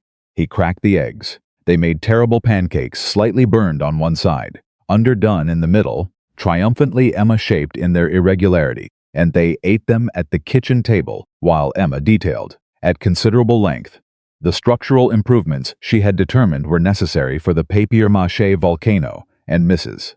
Patel had 3 pancakes and said they were wonderful, which was either love or very good manners. And either way, it was enough. Outside, Alexander Reed was somewhere with his lawyers, rebuilding defenses that were no longer going to hold. Inside this kitchen, pancakes. Michael thought that of all the things that had happened in the past week, this was somehow the most important. He was not sure he could explain why. He thought maybe that was the point. Monday morning came the way Mondays always did, without ceremony, without regard for the fact that the week before had taken something out of you. Michael was in Patricia Okafor's office at the Dallas County District Attorney's building by 8:45. Patricia turned out to be a compact woman in her early 50s, with close-cropped gray hair, and the particular stillness of someone who had spent decades watching people decide whether or not to tell the truth, and had gotten very good at knowing the difference before they opened their mouths. She offered him coffee. He accepted. She set a recorder on the table between them and asked if he consented to being recorded. Yes, he said. Tell me about the night of the 15th, she said. He told her all of it. The phone call at 11:52. The drive through the rain, Sophia on the concrete wall outside Eloise. The drive back his house, Emma, the couch, the morning. He left nothing out and added nothing that wasn't there. He told it the way he'd told it to himself, which was the way it had happened, without drama, without inference, without any editorial comment except the facts in the order they occurred. Patricia listened without interrupting. When he finished, she looked at him for a moment. Mr. Carter, she said, in your time working at Whitmore Technologies, did you ever observe Alexander Reed in the building? Several times, Michael said. Did you ever observe him in areas that were outside the normal executive's SWITE access? Michael thought about it. Once, he said, about 8 months ago. I was doing a night shift repair on the 11th floor. Server infrastructure. I saw Reed come out of the data management suite around midnight. I assumed he had clearance. Patricia wrote something down. Did you think it was unusual at the time? I thought it was late, Michael said. I didn't think much beyond that. But you remember it, Patricia said. I remember things that are out of place, Michael said. It's part of the job. Patricia nodded, wrote something else. One more question, Mr. Carter. She looked up. In your assessment, based on what you observed that night, the condition Ms. Whitmore was in. What she told you, did she appear to be a woman, in the habit of falling apart? Michael considered that carefully, because it deserved a careful answer. No, he said. She appeared to be a woman who had held it together for so long she'd forgotten that holding it together wasn't the same as being okay. Patricia looked at him over her notepad. That's a very precise observation, she said. I have an 8-year-old, Michael said. You learn to read the difference. She almost smiled. Thank you for your time, Mr. Carter.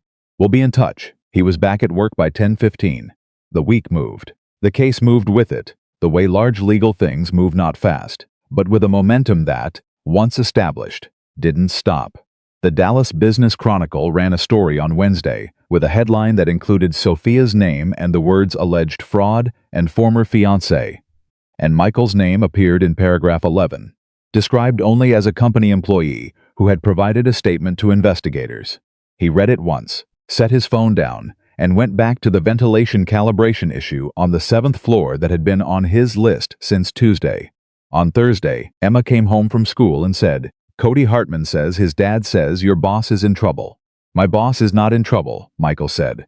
That's what I told him, Emma said. She set her backpack on the chair. I told him she found the trouble someone else made and she's fixing it. There's a difference. Michael looked at his daughter. That's exactly right, I know, Emma said simply, and went to get her afternoon snack. That same Thursday, at 6:22 in the evening, Sophia texted him a single line. The SEC issued a formal investigative order this afternoon. Alexander's attorneys requested an emergency meeting. We declined. Then 3 minutes later, how are you holding up? He typed back, Emma corrected a kid at school today who said you were in trouble. She explained the difference between being in trouble and fixing trouble someone else made. A pause. Then I want to send that child to Harvard. She'll demand they change the penguin policy first, Michael replied. What penguin policy? I don't know. She'll find one to change. A longer pause. Then, Michael, can I ask you something? Go ahead. Do you ever regret answering that phone? He stood in the kitchen. Emma's homework spread across the table. The refrigerator covered in drawings. The particular quiet of a Thursday evening in a house where things were ordinary in the best possible way. Not once, he typed. The reply came back in under 10 seconds. Good. Me neither. He put his phone in his pocket, made dinner. Life continued at its regular pace, which is the only pace it knows. 2.5 weeks after the night outside Eloise, on a Saturday morning in late May, when the Texas heat had started to make its intentions clear for the summer, Michael and Emma were at the Dallas Zoo. And Sophia Whitmore was there too. She was wearing jeans and a light blue shirt and no makeup, and her hair was back in a simple way. And she was standing at the entrance when they arrived. And Emma spotted her from 30 feet away and said, at full volume, "Dad, it's the penguin lady. I see her, Em." She came, Emma said, with the particular satisfaction of someone whose plans had worked out. As if she had arranged this herself. As if the entire preceding 3 weeks had been a project Emma had been quietly managing. Sophia crouched down to Emma's level when they reached her. "You kept your promise," Emma said. "I always keep my promises," Sophia said. Emma considered this for a moment. "Good," she said. "The penguins are inside. Come on." She reached out and took Sophia's hand without asking, without ceremony, with the breezy confidence of a child who had decided was how things were going to be, and pulled her toward the entrance. Michael walked beside Sophia, and Sophia looked at him over Emma's head with an expression he hadn't seen on her before. It was lighter than anything he'd seen on her face. In the boardroom portrait in the lobby. Lighter than the controlled CEO face. Lighter even than the real laughs. She looked like she was somewhere she was allowed to be. "Thank you for this," she said quietly. "Emma organized it," Michael said. "I just drove. You always just drive," Sophia said. "Someone has to," he said. The penguins were, as Emma had long maintained, the funniest birds. Emma stood at the glass for 20 minutes and narrated the behavior of each individual penguin with the authority of a wildlife expert who had done significant research and also strong personal opinions. Sophia stood beside her and asked questions, real questions, engaged questions, the kind that made Emma's face light up because an adult was actually listening. Michael stood slightly back and watched the two of them. Something settled in him then. Not a decision, not a realization, just a settling, the way a house settles on its foundation, not dramatically, not all at once, just finding its true position over time. He was aware of something happening that was larger than a zoo trip. He was also aware that the most important thing, right now, was to let Emma talk about penguins for as long as she needed to.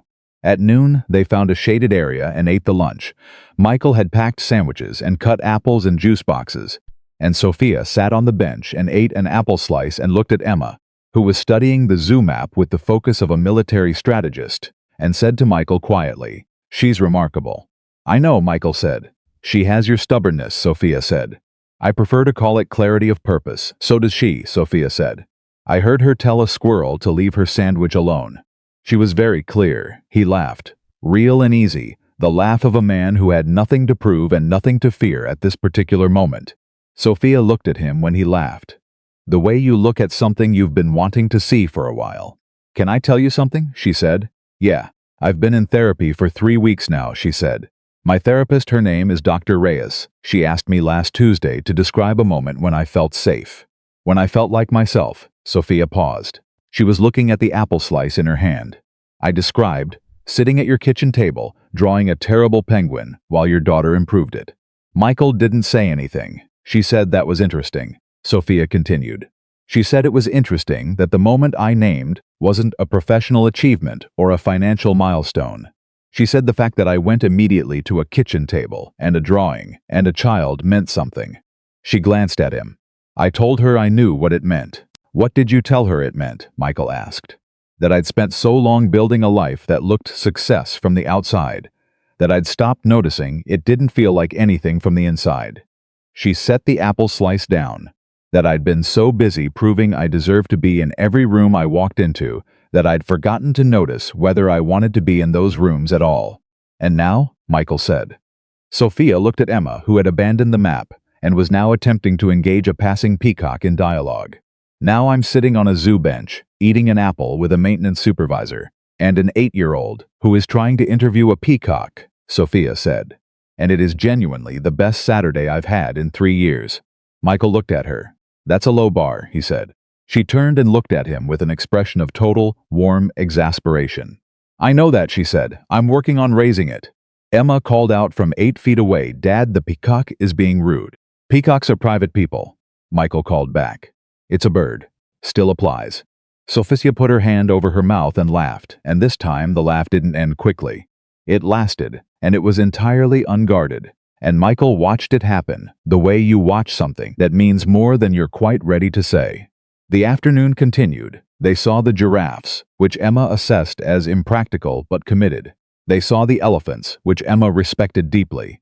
They saw the meerkats, which prompted a 10-minute monologue from Emma about teamwork and lookout responsibilities that Michael suspected was slightly directed at him personally. At 3:15, walking back toward the exit, Emma positioned herself between Michael and Sophia and took both their hands without comment and walked that way, swinging slightly, as if this were a completely ordinary and well-established arrangement. Neither adult said anything. Michael looked straight ahead. Sophia looked straight ahead. Their hands were both being held by the same 8-year-old, which meant they were, in the specific geometry of a zoo exit path, connected. Emma said, "This is a good day." "Yeah," Michael said. "Yes," Sophia said. Emma nodded with the satisfied finality of someone who had accomplished exactly what she set out to accomplish, and led them out into the afternoon. In the parking lot before they separated, Sophia turned to Michael. Emma had run ahead to inspect something on the ground, a caterpillar, it turned out, which she was now very concerned about in terms of its proximity to foot traffic. "The board wants me to take a month," Sophia said. "Paid leave, while the legal process plays out. My CO can run operations." She paused. "They're framing it as a gift, but it's also because having me visibly at the helm while my former fiancé is under federal investigation is complicated optics." "What are you going to do with a month?" Michael asked. "I have no idea," she said. "I haven't had a month in 15 years. She looked at him. "Is that pathetic?" "No," he said. "It's an opportunity." "For what?" "For whatever you actually want," Michael said. "Not what the board wants. Not what investors expect. Not what anyone is watching for." He met her eyes. "What do you actually want, Sophia?" She held his gaze. It was the kind of question no one had asked her in a very long time. Maybe ever, in the way he was asking it without any interest in what the answer might do for them. "I want to figure out what I actually want," she said, honestly. "That's a good start," Michael said. Emma returned from the caterpillar situation, which had been resolved satisfactorily. She looked up at Sophia. "Will you come to dinner sometime?" she asked. "Dad makes really good chicken, better than his pancakes." "What's wrong with his pancakes?" Sophia asked. "They lean," Emma said simply. Sophia looked at Michael. "Your pancakes lean?" "Slightly," he said. "They lean a lot," Emma clarified, "with the specific affection of someone who loves you and is also going to be accurate about your shortcomings." Sophia smiled at Emma. "I would very much like to come to dinner," she said. "Good," Emma said, as if this had been decided weeks ago, and they were simply confirming the arrangement. "Tuesday works. I have dance on Wednesdays." Michael blinked. "Since when do you have dance on Wednesdays?" "Since last week," Emma said. "Mrs. Patel signed me up. I told you did not tell me." "I told you while you were looking at your phone," Emma said. "That counts." Sophia covered her mouth again, failed completely to contain it.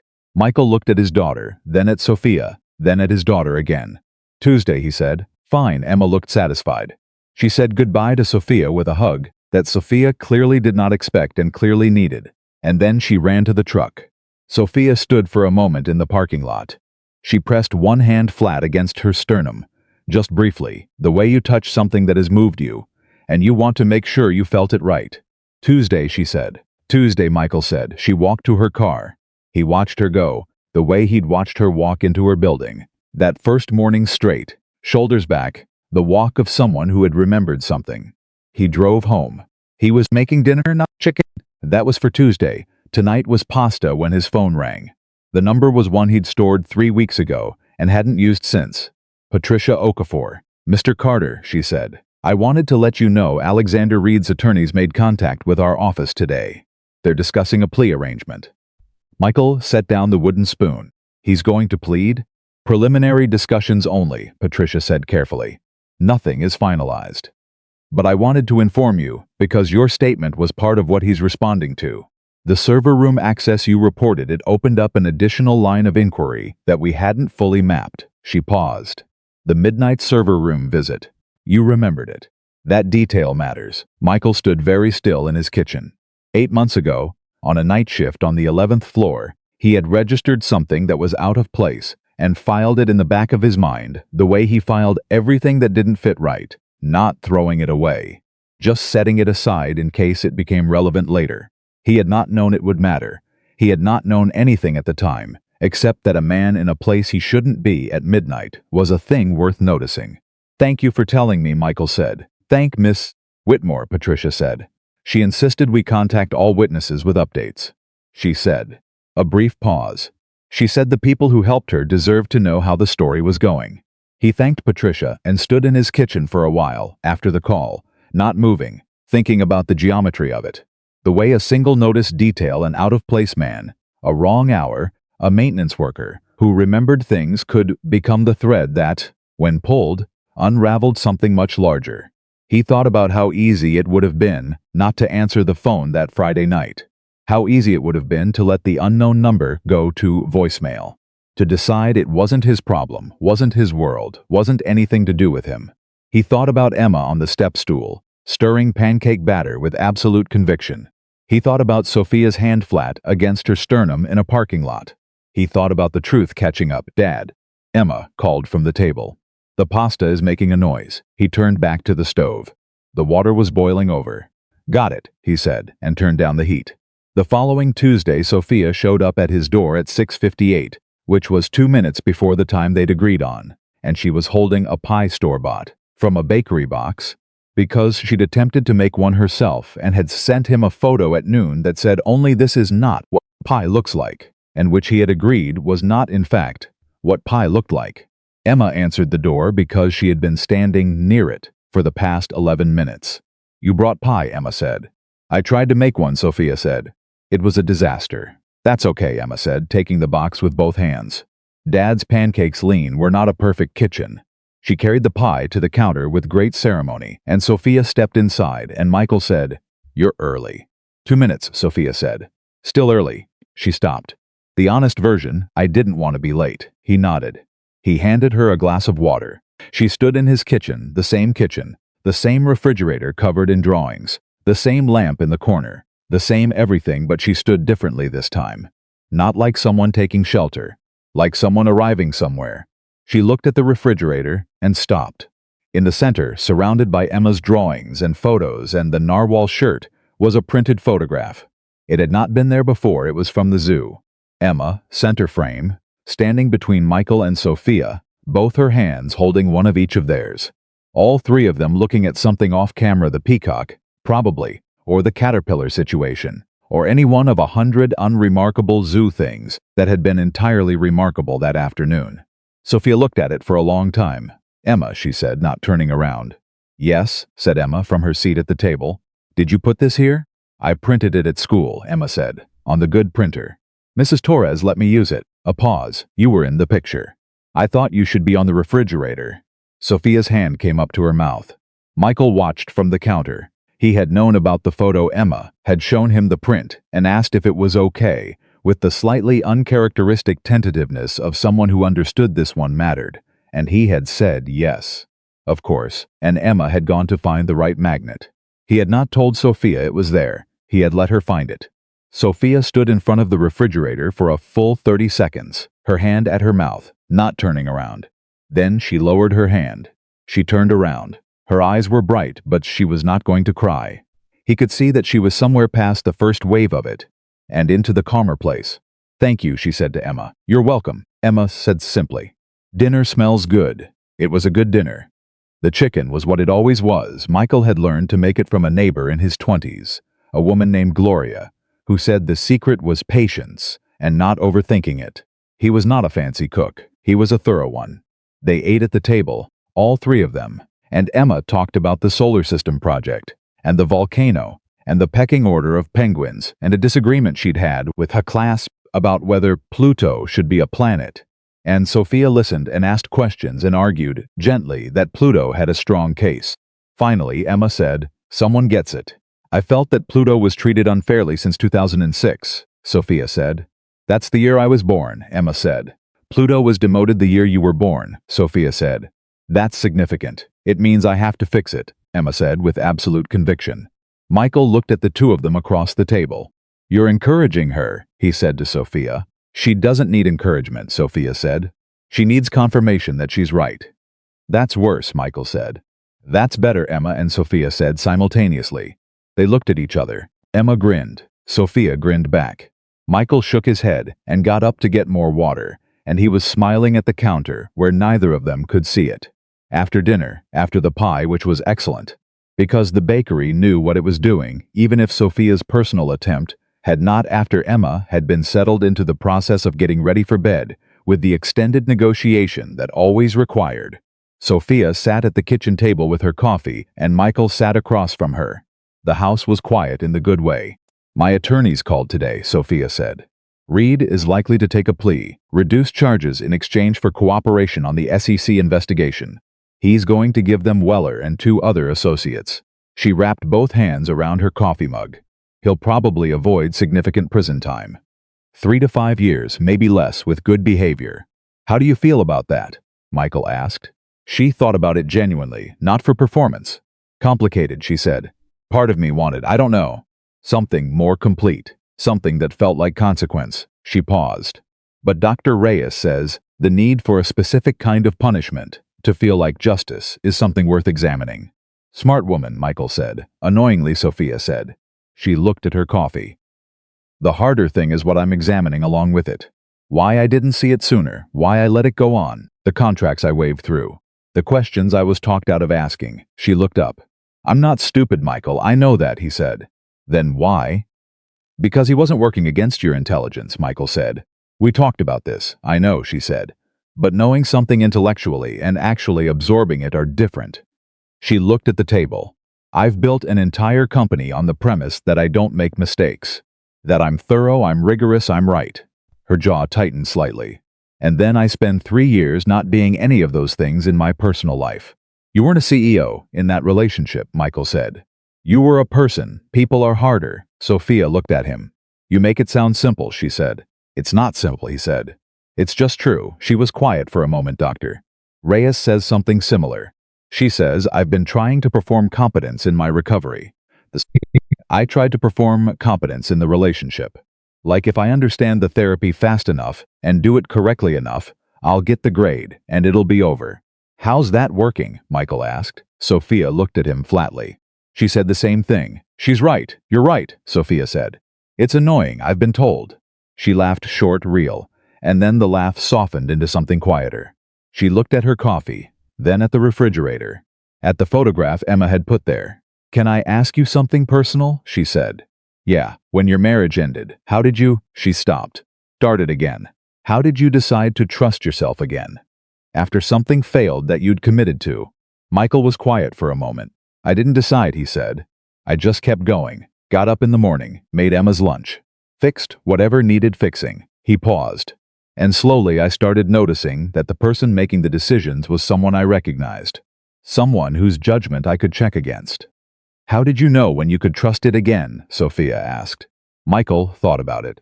When I stopped second-guessing the things I knew were right, he said.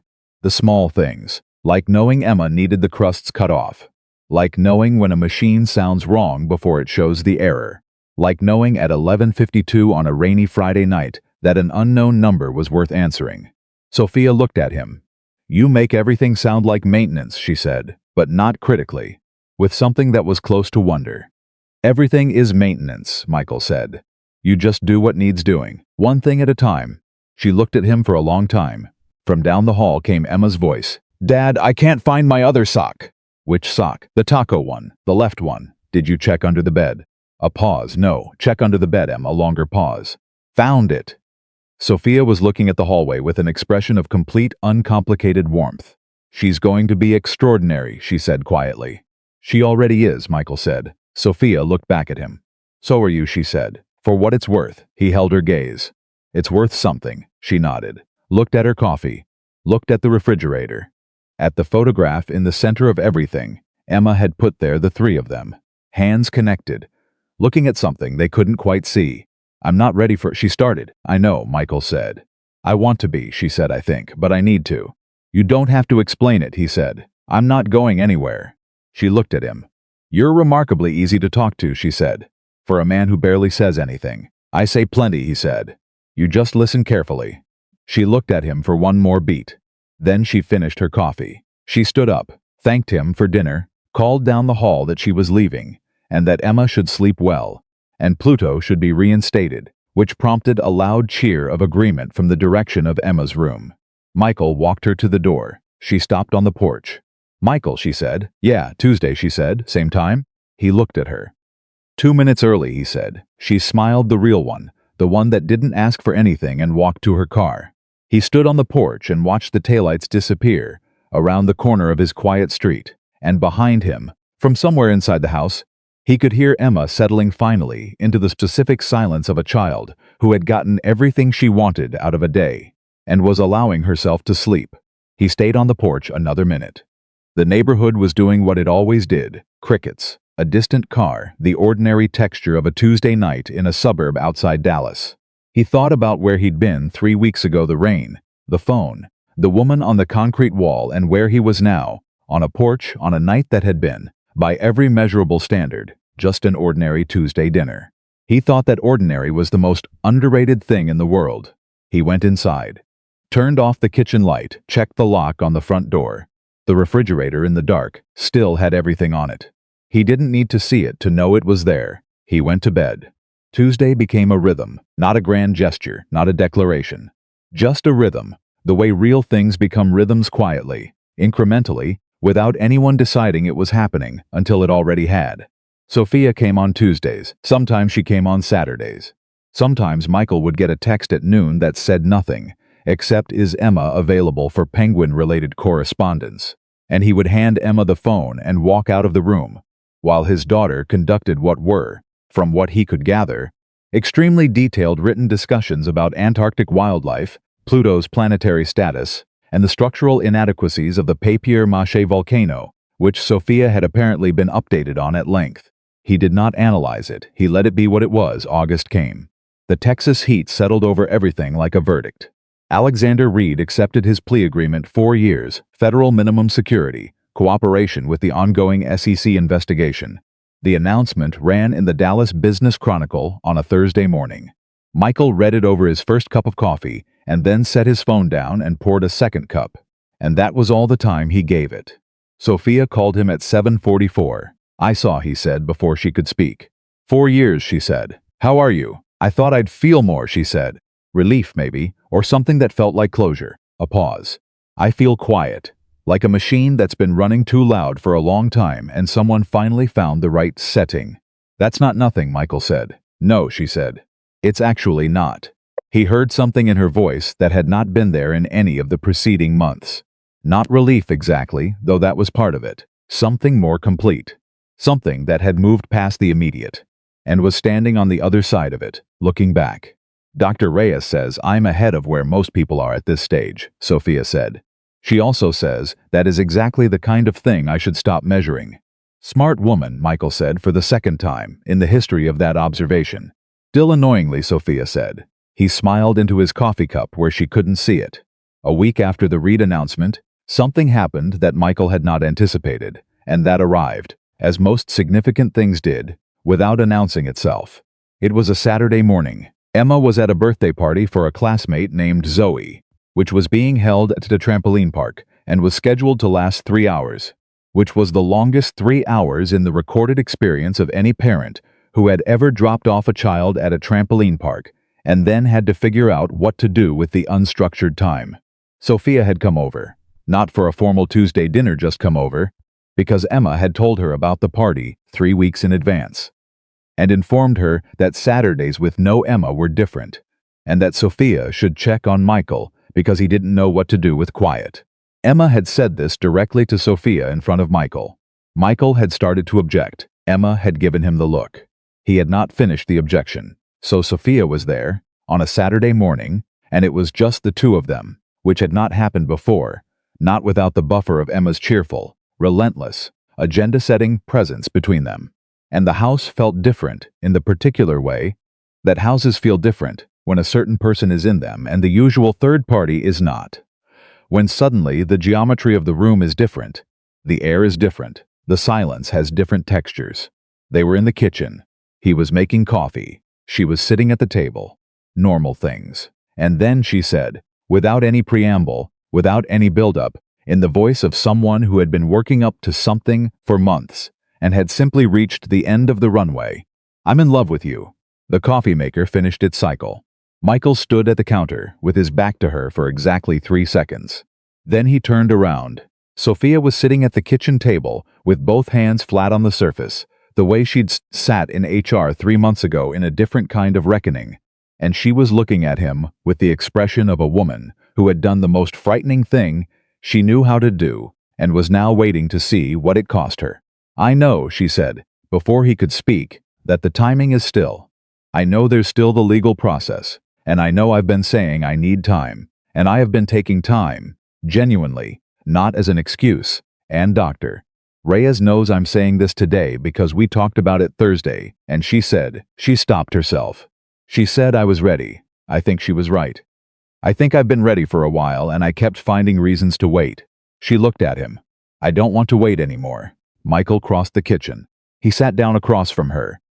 He looked at her for a moment, at this woman who had sat on a concrete wall in the rain and called the one person she believed would come without wanting anything, who had stood in front of a refrigerator covered in a child's drawings and understood immediately what it meant, who had spent 3 years being slowly unmade and had spent the following 6 months putting herself back together with the same thoroughness she brought to everything else. "Sophia," he said. "Yes, I know," he said. She blinked.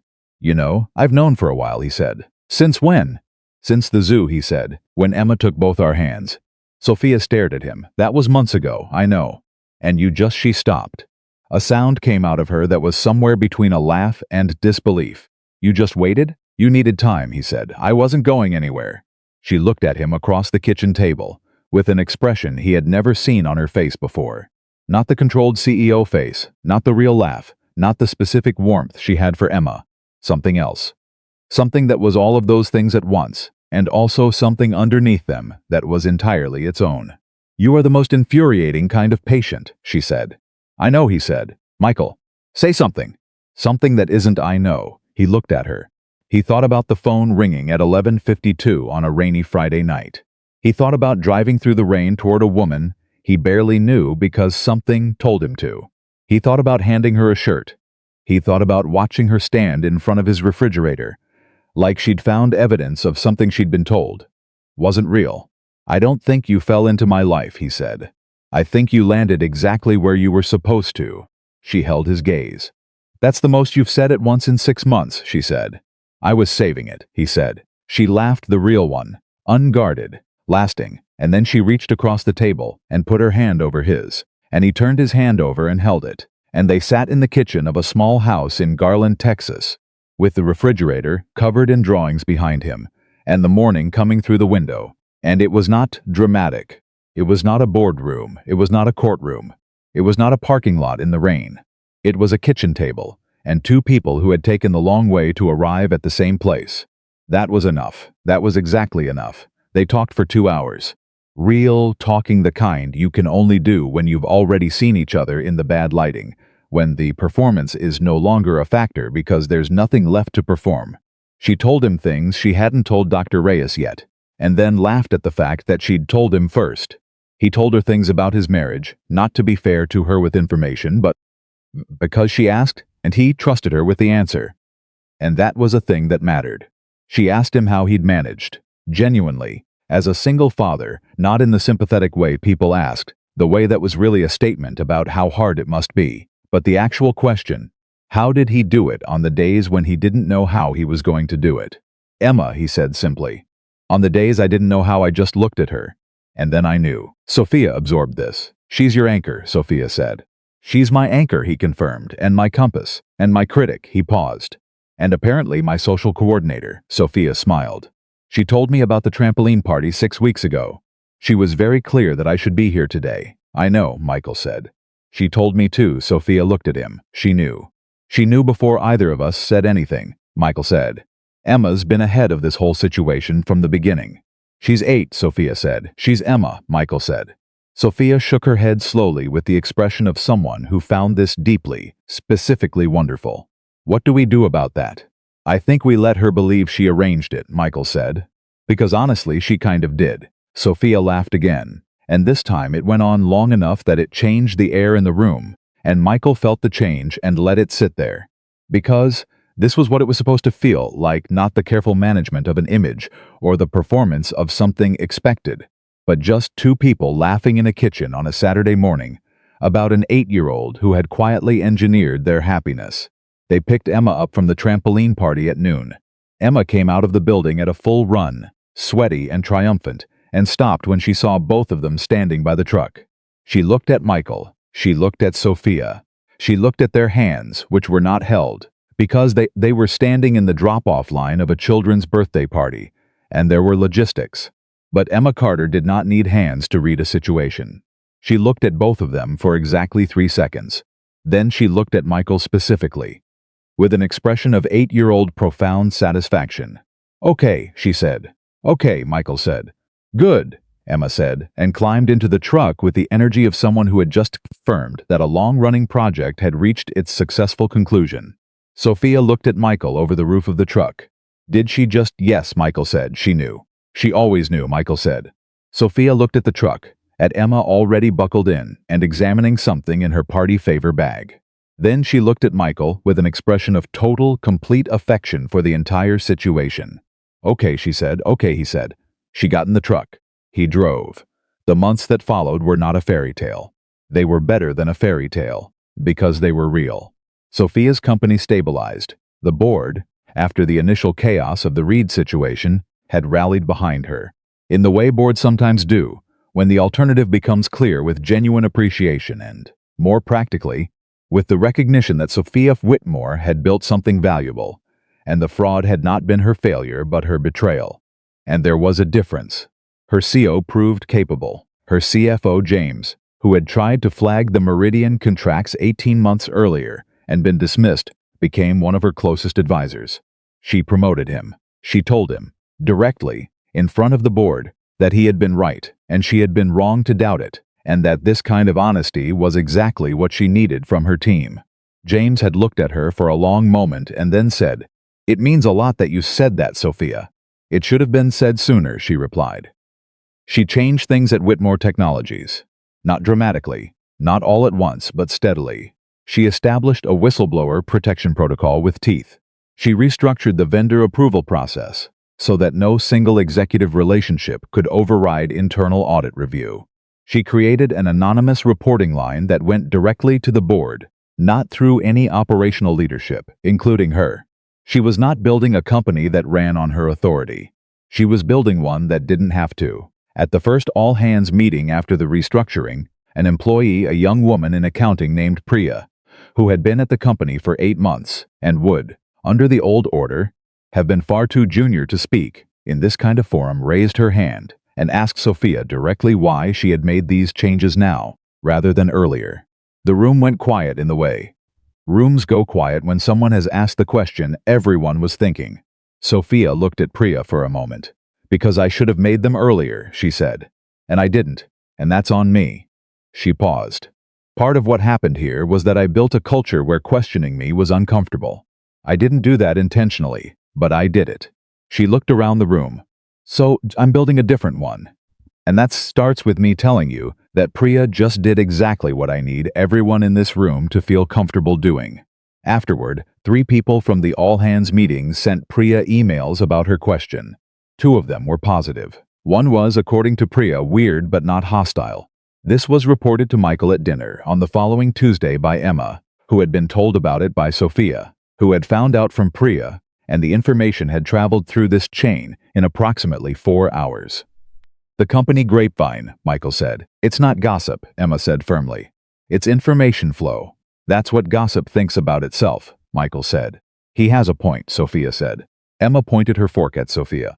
"You're supposed to be on my side." "I'm on the side of accurate information," Sophia said. "I'm going to tell Dad about the time you knocked the ketchup off the counter at the grocery store and pretended it wasn't you," Emma said. Sophia put down her fork. "That was an accident. You walked away." "I was going to go back, you didn't," Emma, Michael said. "She witnessed a crime," Emma said. "It was a ketchup bottle," Sophia said. "It shattered," Emma said. "Someone had to clean it up." "I left money at the register," Sophia said. Emma stopped. "You did?" "I went to the front. Told the cashier what happened in aisle 6, and left $15, Sophia said. More than enough. Emma processed this. Then she nodded, with the satisfied gravity of a judge who has heard the full testimony and rendered a verdict. Okay, she said. That's actually good. Thank you, Sophia said. You're still on probation for walking away initially, Emma said. Emma, Michael said. She knows what she did, Emma said, and went back to her dinner. Sophia looked at Michael across the table. The expression on her face was the one she only had at this table, in this house, in the company of these two specific people. It was the one that had nothing to do with board meetings, or investor confidence, or company culture, or any of the things that defined her everywhere else. It was just Sophia. She terrifies me, Sophia said. She terrifies everyone, Michael said. It's my best quality, Emma said, without looking up. The following spring, 7 months after the Saturday morning in the kitchen, Michael came home from a job site in Plano to find a car he didn't recognize parked on his street. It was an expensive car, the kind he associated with the world Sophia came from. He pulled into his driveway and went inside. Sophia was at the kitchen table with Emma, and across from them, sitting in Michael's usual chair, was a woman in her 60s in a good blazer. She had sharp eyes and a legal pad in front of her and the expression of someone who did not waste time. Sophia looked up when Michael came in. Something in her face told him this was not what it appeared to be, and also that it was exactly what it appeared to be. Michael, she said, this is Ellen Marsh. She's from the board. Ellen Marsh stood and extended her hand. Mr. Carter, she said. Sorry to arrive unannounced. I asked Sophia to let me come here, rather than calling you into an office. She glanced around the kitchen briefly, not intrusively, and something in her expression softened in a way that suggested she understood why. I wanted to speak with you personally. Michael shook her hand, looked at Sophia. Sophia gave him a look that was not quite a warning and not quite reassurance, but somewhere in between the look of someone who knew what was coming, and had opinions about it, and was deliberately not saying them. About what? Michael said. Sit down, Mr. Carter, Ellen said. He sat. Emma, he noticed, had very deliberately not left the room, and was coloring at the far end of the table with the focused nonchalance of a child who has decided to be invisible and knows she isn't. What I'm about to tell you is preliminary, Ellen said. The board has not formalized anything, but we have been discussing for some time, actually, the need for a new position at Whitmore Technologies. Michael waited. The fraud that occurred in this company happened in part because no one with operational authority had both the access and the independence to cross-reference vendor activity against actual site conditions, Ellen said. The people who do the work on the ground have information that the people who approve the contracts do not have. That gap is where $4.3 million disappeared. She looked at Michael directly. You had information that, when it reached investigators, was significant. Not because it was complicated. Because you noticed something wrong and you remembered it. Michael said nothing. We're calling the new position Director of Operational Integrity, Ellen continued. It would oversee all facility and infrastructure vendor relationships, with full access to contract documentation and internal audit processes.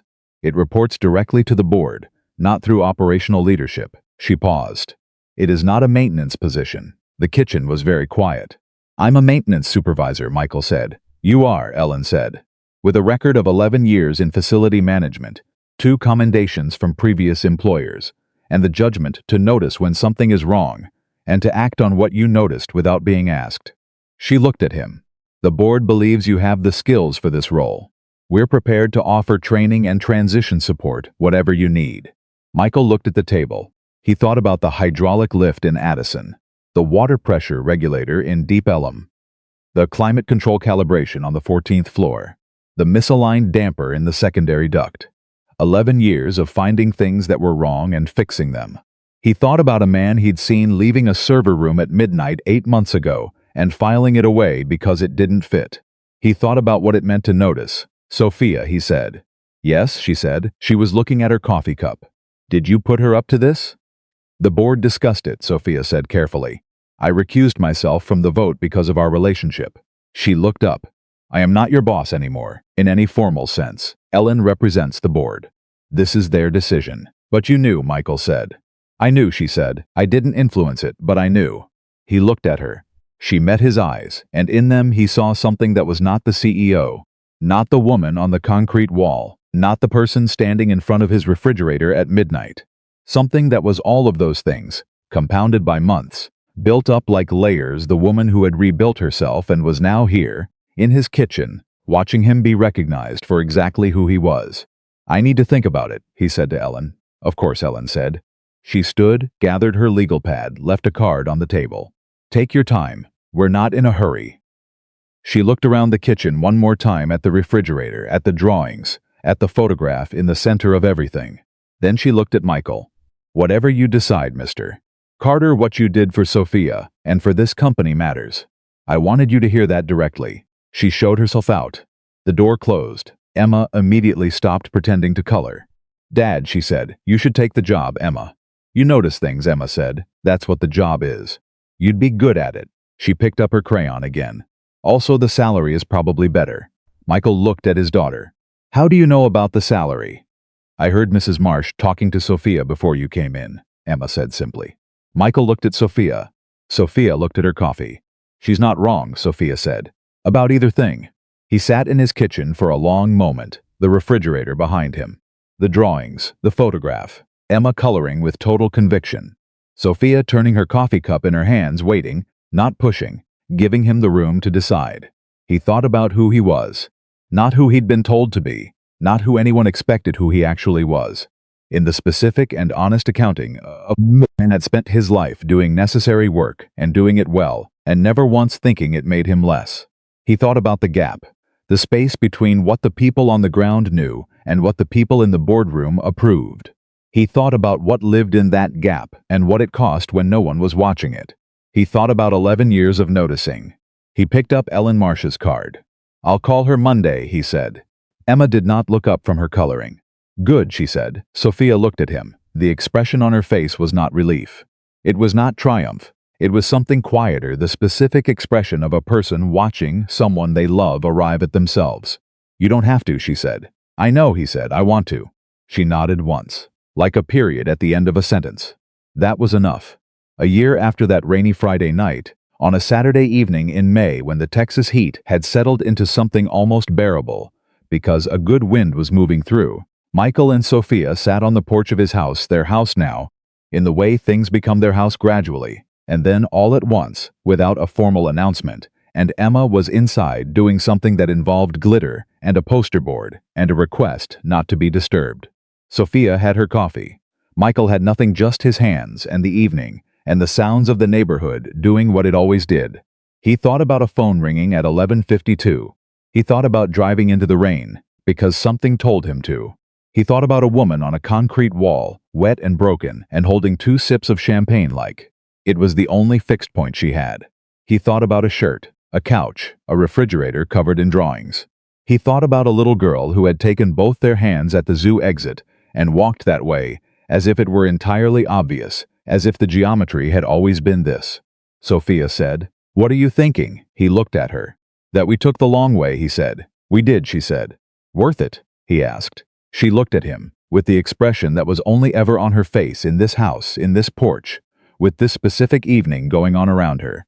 "Ask me again in 40 years, she said. He looked at her. "That's a yes. That's a yes," she confirmed. Emma appeared at the screen door, with glitter on her left cheek, and the expression of someone who has been eavesdropping for approximately 3 minutes. "Are you two being sentimental again?" she asked. "We're having a conversation," Michael said. "That's what sentimental looks like from the outside," Emma said. "Go finish your project," Michael said. "I'm done with my project," Emma said. She pushed the screen door open and came to stand between them, leaning against Michael's chair. She looked out at the street, at the neighborhood, at the evening going on around all of them. "It's a good night," she said. "Yeah," Michael said. "Yes," Sophia said. Emma nodded, with the satisfied certainty of someone who had known this was how it was going to go, and had simply waited for everyone else to catch up. She went back inside, the screen door closed. Michael and Sophia sat on the porch in the good silence, the kind that didn't need filling, the kind that meant something precisely because it didn't, and the evening moved around them, unhurried, indifferent to everything except the ongoing fact of itself.